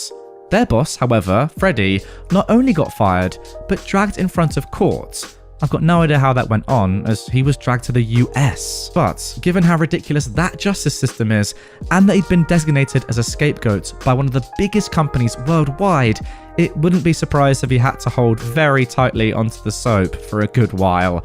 Oh wow. The entire facility went firmly into the red for that year, due to nearly all contracted reworks missing deadlines, which means a daily fee of tens of thousands per contract.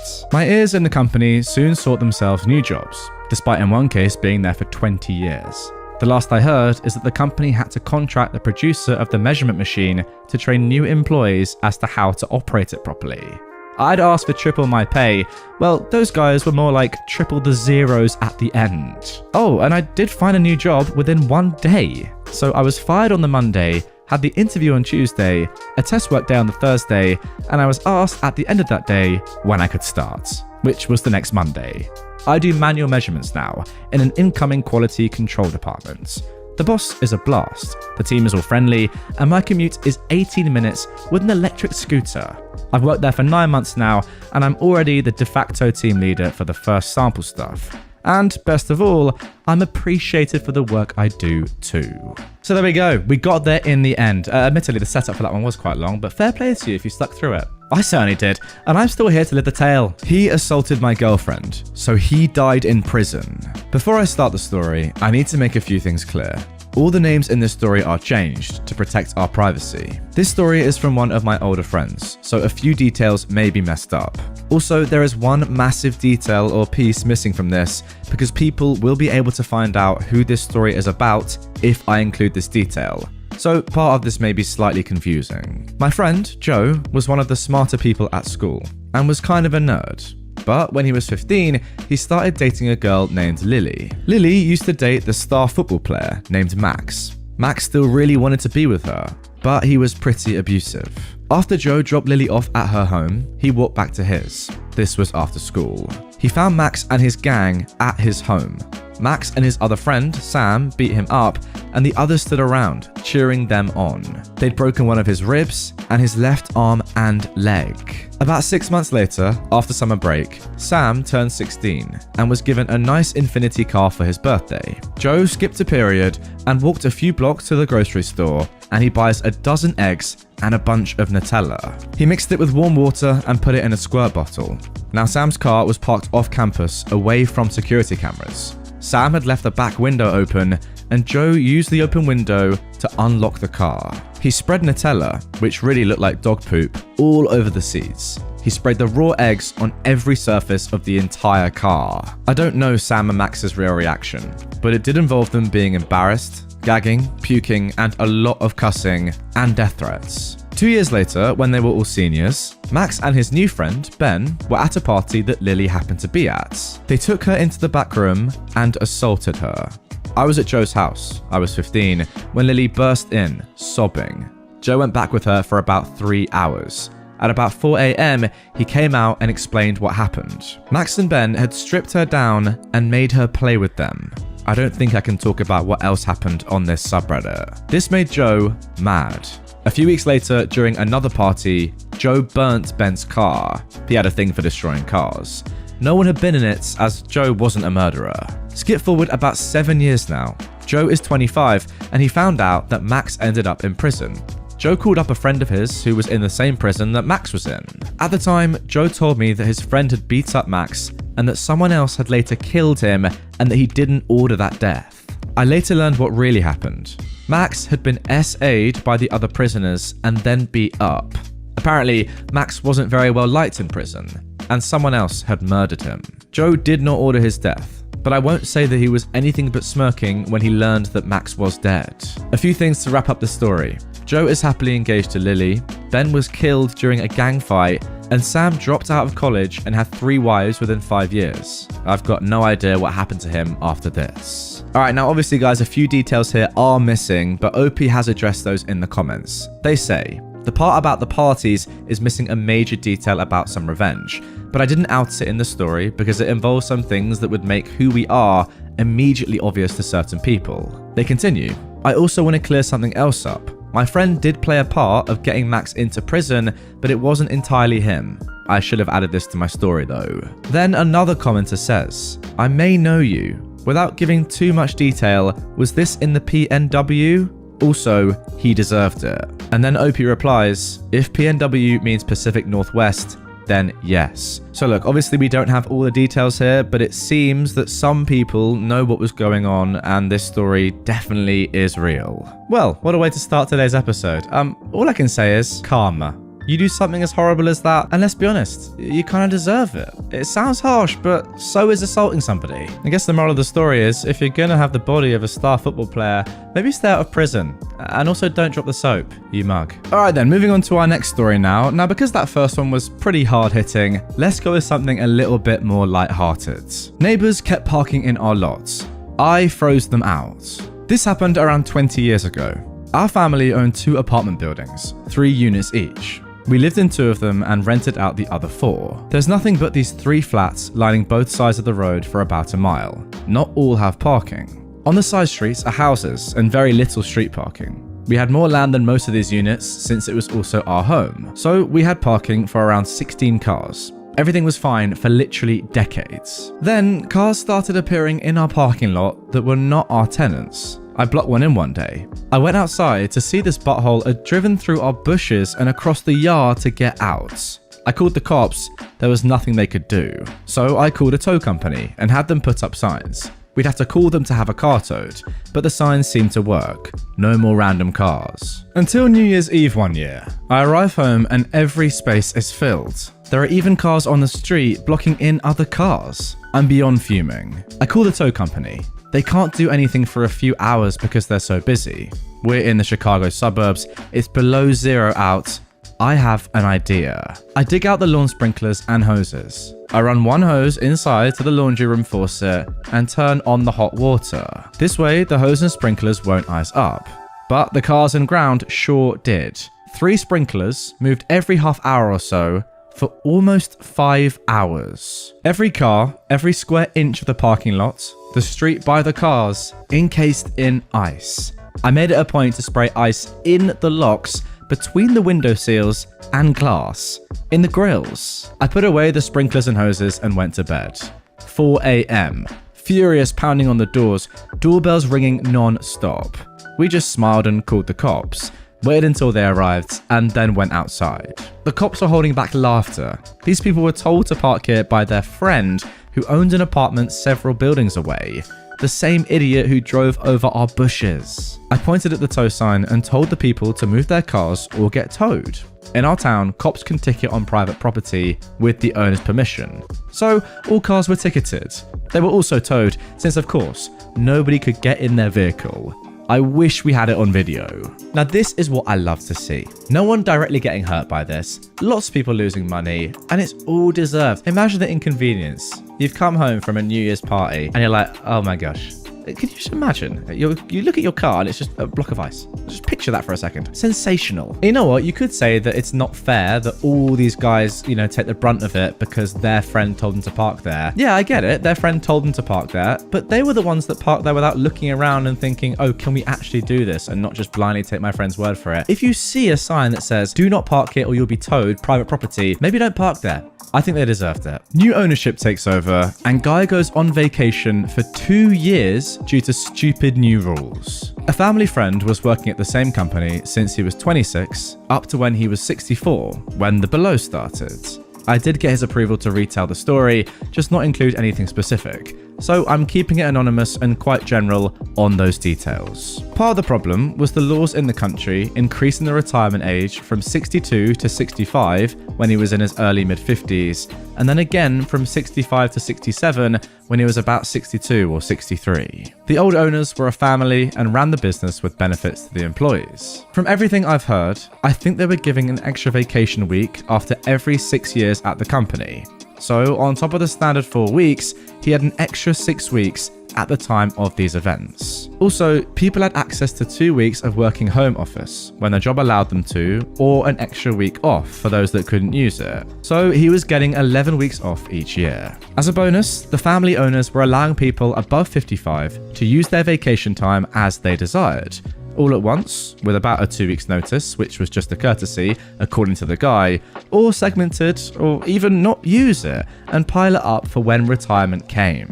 Another issue we have in our country is that when you submit retirement paperwork to the government, they take frickin' ages. So it's often the case that they may take over 2 years to calculate what to pay you and start paying you. Of course, they pay back that time, but it's still an issue. For the period they delay and calculate, you are getting only the minimum amounts, but this guy had already about 44 years of experience and a bit more ahead of him as an engineer, and a well-paid one, which meant a great retirement amount. So the owners allowed for people to gather up their weeks of time off at the end of it and take 20 to 30 weeks off while submitting their retirement paperwork. So the money being paid would last them longer into the calculation period. Of course, some didn't use it, but many did. The company then gets sold because the owners saw that the writing was on the wall and their profits wouldn't last for more than 6 to 7 years more, and they wanted out. It was due to old age as well. New ownership, part of some Coca-Cola subsidiary, takes over and then starts removing those previous rules. In this guy's position, there were 2 others. There was him, a second colleague, and a third one. They push out the second, fire him, and the third one has a heart attack literally a week later.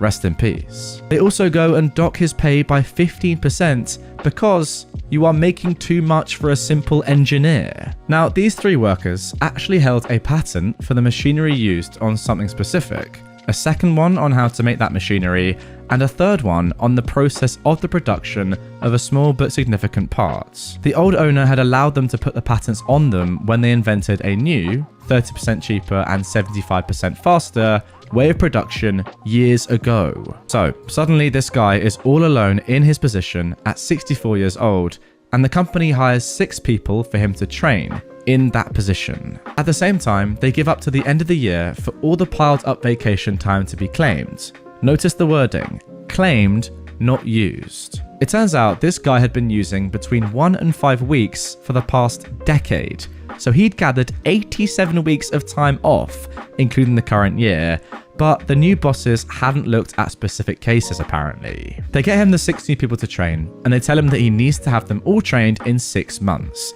He still has 2.3 to 2.5 years until retirement. So what does this guy do? Well, he just goes and takes 87 weeks of vacation time with a 3 hours notice on a Friday evening, starting the upcoming Monday. Still, no advance notifying is required. They don't pay attention until the next Thursday, when the CEO notices the new 6 hires sitting around all day with nobody training them. Sorry to interrupt, but can you imagine just taking 87 weeks of vacation? That is mental. The phone calls start, then the emails, then letters get added into the mix, then home visits by low-ranking secretaries and such to deliver the letters, then management visiting his home. By week 7, the CEO has visited 3 times, but the door hasn't been opened once. His mother-in-law lives literally across the street. She's an old woman, and him and his wife are taking care of her. So most of the time they're over there and can just see everybody visiting their house. The production is actually still managing to run by itself, but no upkeep is done on that critical part of it. By week 11, he says that line 1 out of the 2 breaks down. At this point, they start visiting his house 3 to 4 times per day.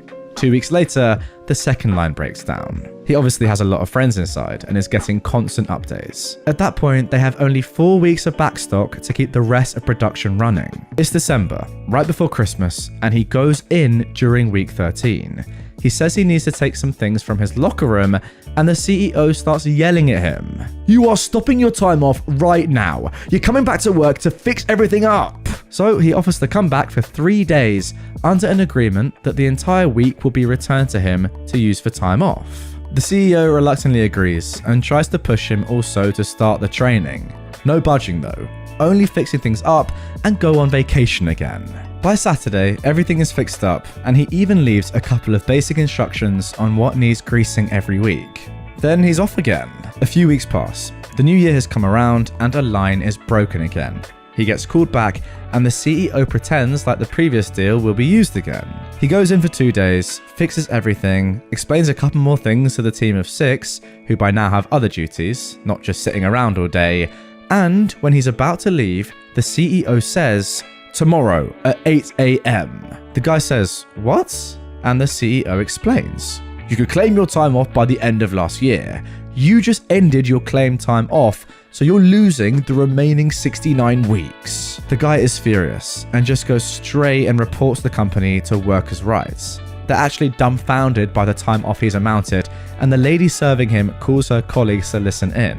They're laughing their butts off by his story. And they actually issue a verdict the next day. It usually takes weeks, but apparently they had too much fun with this one. He is to get all of his time off under the previous rule for the time accrued up before the rules changed. So he has his 69 weeks. It actually should be 70 due to him getting the one he worked on renewed by their deal, but he lost that one. And he also has the 6 weeks from the new year. So he goes in with that verdict and gives it personally to a fuming CEO. According to the guy, steam was coming out of his ears. The CEO unwillingly accepts the deal, with the guy coming in for 3 days every 5 weeks off. If he's needed during his time off, tough luck. They should work to produce backstock. A full year goes by that way, and the guy is 66 at this point. He's been training the 6 slowly every 5 weeks, and he's on his last visit before he takes his last 5 weeks off. The CEO goes to him and delivers personally a firing notice for the first day he'll be back. He plays shocked and leaves for another 5 weeks. This one is a problem because if you apply for retirement even a half year early, you're losing significantly more than just that small period, and he has about 10 months ahead of him until retirement. His last 5 weeks expire and he goes in to gather his stuff. Only a coffee cup was remaining. He knew this was coming and had already taken everything over time. He got an extremely big payout for the firing with no cause. The next day, he sends a cease and desist letter to the company for the use of the 3 patents. He'd spoken with the guy that was originally fired, who had agreed with this revenge plan. He'd also talked with the widow of the now dead friend and colleague as well, and had both of them on board. Actually, he'd been supporting the widow, but he didn't say anything to anyone. I found this out very recently from the other guy. So now the company has to stop using those machines and his method with zero notice. All their competitors have found and built and patented their own versions of the same thing, and if they don't find a solution, it's going to cost 40% more and take about double the amount of time to produce the same part of the procedure of production. So they would need to double the lines if they went and used the old method while they look for a new one. After just 3 weeks of looking to license the method of one of their competitors and not getting anywhere, stock being extremely low by that point, they struck a deal with the guy. He will be an external contractor who obviously keeps the patents in his name and will be doing the maintenance on his own, paid by the hour, where he was previously making in a full day, and will be on call for maintenance while having one person there at all times for upkeep. He went and stole all 6 of the people he trained and hired them in his new company and put them back to work at that factory again, with almost double the pay they were receiving. He fully trained them very quickly and was now getting paid loads. That CEO was fired for almost stopping production. The deal was struck merely hours before backstock ended, and he also cost the company a ton of money by firing that guy. At the funeral of the old owner, many of the old employees met up and told their different stories, and apparently there were 3 more similar cases with patent holders, because the old owner treated his team extremely well. But this guy was the only one to string on the new owners for almost 2 years by going on vacation and getting paid.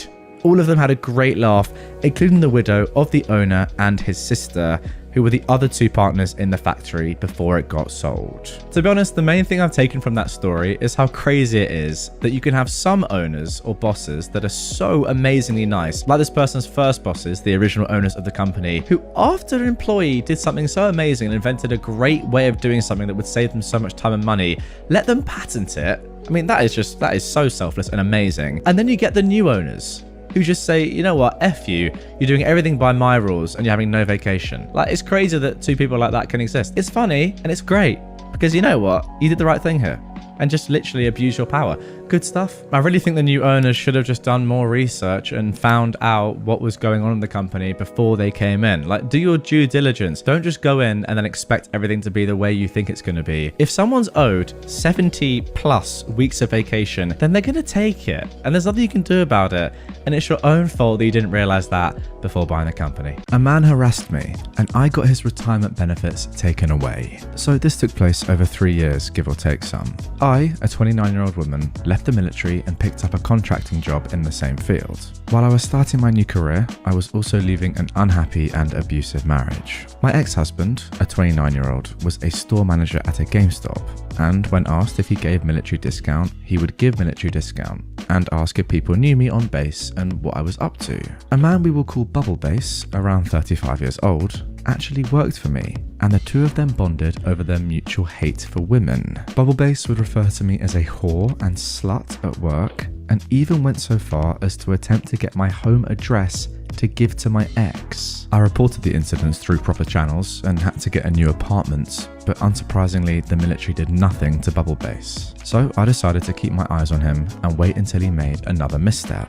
Over the next 3 years working with him, it was horrible. He would undermine my authority in the section by telling junior people I was stupid, being intentionally insubordinate, and publicly talking about how he was exploiting the foster care system to make money off the children he was supposed to be taking care of. About a year ago now, another girl who was 20 years old came to me and told me that Bubble Base was approaching her in a way that made her uncomfortable. When I pulled up their chat logs, Bubble Base was begging her to have sex with him, even though he was married, and she was repeatedly telling him she wasn't interested. I convinced the girl to report Bubble Base despite her hesitation. During the investigation, while I was interviewed, I spared no detail about what exactly Bubble Base was doing and saying, to include fraud, waste, and abuse of government assets and systems. I kept a literal trash list with dates and times. As things turned out, there were about 4 other women at our base that Bubble Base was sexually harassing. Bubble Base went to non-judicial punishment this week and lost everything. He had 18 years in the military and was 2 years away from a full retirement. He lost his clearance. He lost his foster children. He lost his honourable discharge. He is literally starting life over in his 30s with a discharge that shows he sexually harasses women with no benefits and 18 years of training in a job field that is only relevant if he has a clearance. Well, OP, I think I speak on behalf of absolutely everyone when I say thank you. Not only for helping the women involved in this story, but probably countless others as well, the kids that this dude were looking after, but also just for ruining his life, because ultimately, that is what he deserved. Want to have your cake and eat it too? Two-timing baby daddy gets his just desserts. For context, years ago, I, a 20-year-old woman, and the father of my first 2 children, a 26-year-old man, were going through a rough time in our relationship. He was working the night shift as a janitor in a nursing home, while I was going to college for nursing during the day. We had a 1-year-old, and I'd just given birth to our son 3 months earlier. There was a woman that he worked with that I'd gotten to know pretty well when I'd bring him his lunches. We were friends, or so I thought. He was supposed to be waxing the floors at night when no one was up and about. It just so happened that my cousin ran into him and her having drinks at a local bar on one of the nights he was supposed to be working. Cue a massive fight, we got off early, just friends, blah blah blah, won't happen again. About a month later comes the talk. We've been fighting too much. Let's keep this amicable for the kids and stay friends. Mind you, the house was mine. I paid the bills with grants and scholarships I earned through school. The car he drove was mine too. I would be nice and allow him to stay until he got something figured out. Still take my car to work. I still fed him, all that good nonsense. Then he starts being loving again, and we continue a physical relationship. I happen to be feeding our son one morning while he still sleeps, and his phone goes off. I know, don't look for it if you don't want to find it, right? Turns out he's been carrying on a relationship with that other woman the whole time he's been with me. It honestly would have been fine if that's what he wanted, if he wasn't doing the same with me at the same time. Cue revenge. I crawled back into bed with him, naked, and he snuggled up like he always does. I took pictures from his phone, nice and graphic ones. I sent them to her from his phone, along with a very nicely, in my opinion, worded message explaining everything that he'd been up to and into. Then I got dressed to the wonderful pings from his phone and continued about my day packing his things. He woke a few hours later and went for his phone first thing. I happened to come into the room as he's trying to call her, and when he turns to look at me, I can see all the blood rush from his face. He can't even mount a defense as I tell him all about the conversation me and his new girlfriend have had, along with some photos. All his things are now out on the porch, boxed up. I tell him he no longer lives in my house and to leave. He starts to blubber about where will he go, so I told him that he better call his girlfriend to come pick him up and live with her, because he sure as hell isn't using my vehicle anymore, and that sounds like his problem, and I shut the door on him. I had been with this man-child for 6 years, given my body, heart, and sanity to this man.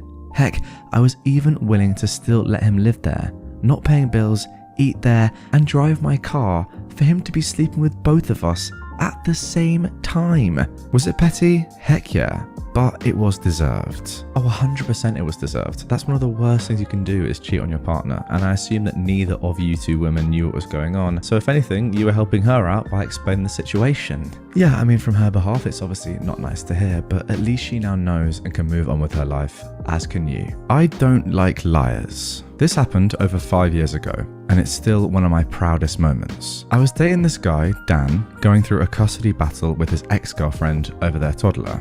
We worked at the same bar with this girl named Billie Jean. Billie Jean was an old friend of Dan and had worked with him before. She also had previously worked with the mother of Dan's child, Rachel, and everyone was seemingly friends and remaining civil. Or so I thought. Billie Jean had secretly taken sides and wrote a terrible affidavit lying about Dan. Dan somehow got a copy of it. I don't remember how the court process went. As I was reading it, I kept getting more and more irate. I hate liars, and one thing I really feel that crosses a boundary is using a child for leverage to hurt the other parents. Billie Jean was knowingly lying under oath and siding with Rachel to prevent Dan from parenting his kid, and he was by no means a bad dad.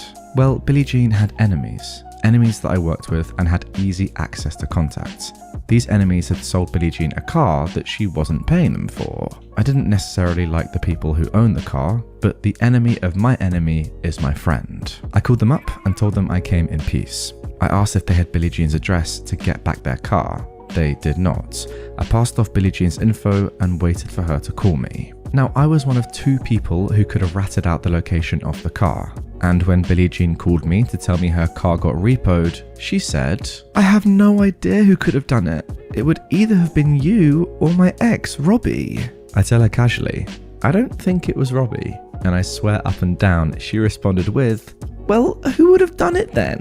I held back laughter and finished the conversation with a half-assed, "Oh, I don't know, that's so weird" type comment until she hung up. Dan was next to me in the car, snickering. Dan once shared custody of his child, and Billie Jean lost her bar job because she didn't have transportation to work an hour away. To this day, I wonder if she ever pieced together that it was me. I don't like liars. Well, fair play to you, OP, for getting the right justice in the end, because there is nothing worse, not that I know, but I can only imagine, than knowing that you're a good parent and not having access to your child. Guys, if any of you are watching or listening and you're in that situation, or you know someone that is, my heart goes out to you. That must be literally terrible. I mean, having your car repoed, therefore not being able to go to work, and then losing your job is a close second, but hey, not being able to see your kid, a lot worse. Mum takes down the HOA from the inside. My neighborhood does not have a homeowners association.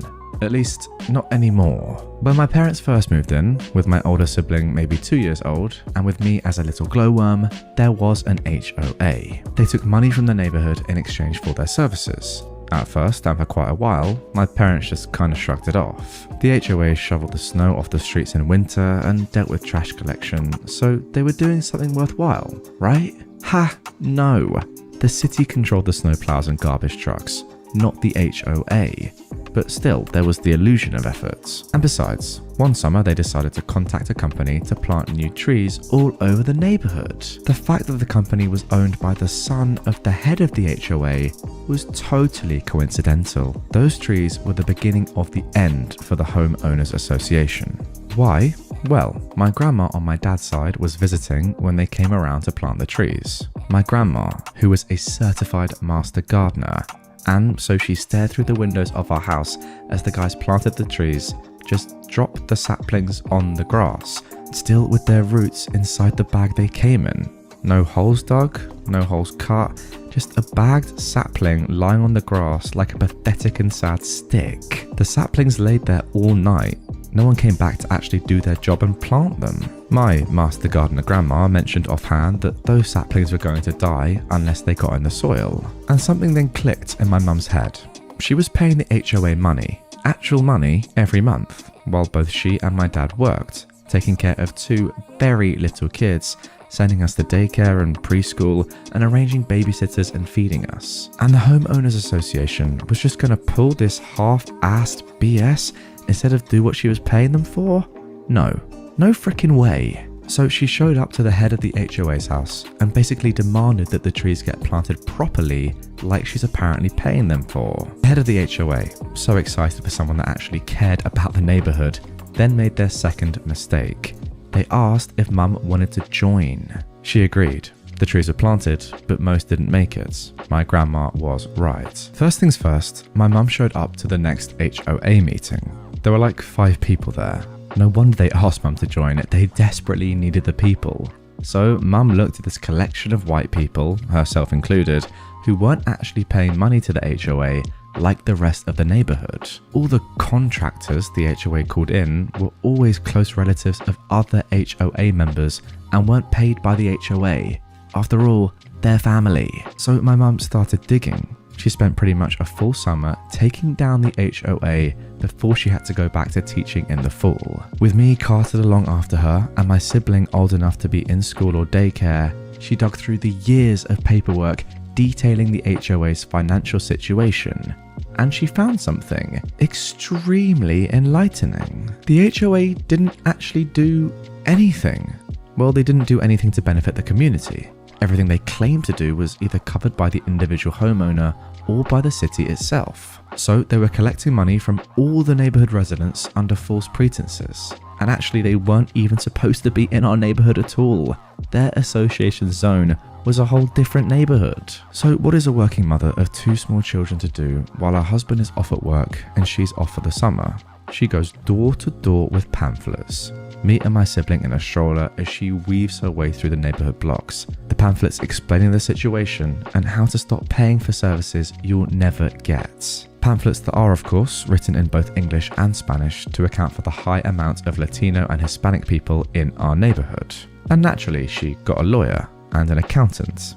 It put a major dent in her pocket, but if it meant the entire neighborhood wasn't exploited for money each month, it was worth every penny. Another HOA member helped her sift through the documents and data and pass out pamphlets and encourage people to show up to the meetings, but had to back out because of work-related reasons. My mum rolled up to the courthouse, flanked by the lawyer and accountant, her kids safe at home with her husband, and had more than enough evidence to get the Homeowners Association the frick out of her neighborhood, expose the fraudsters for the frauds they were, and make sure that no HOA would ever push their luck in our neighborhood.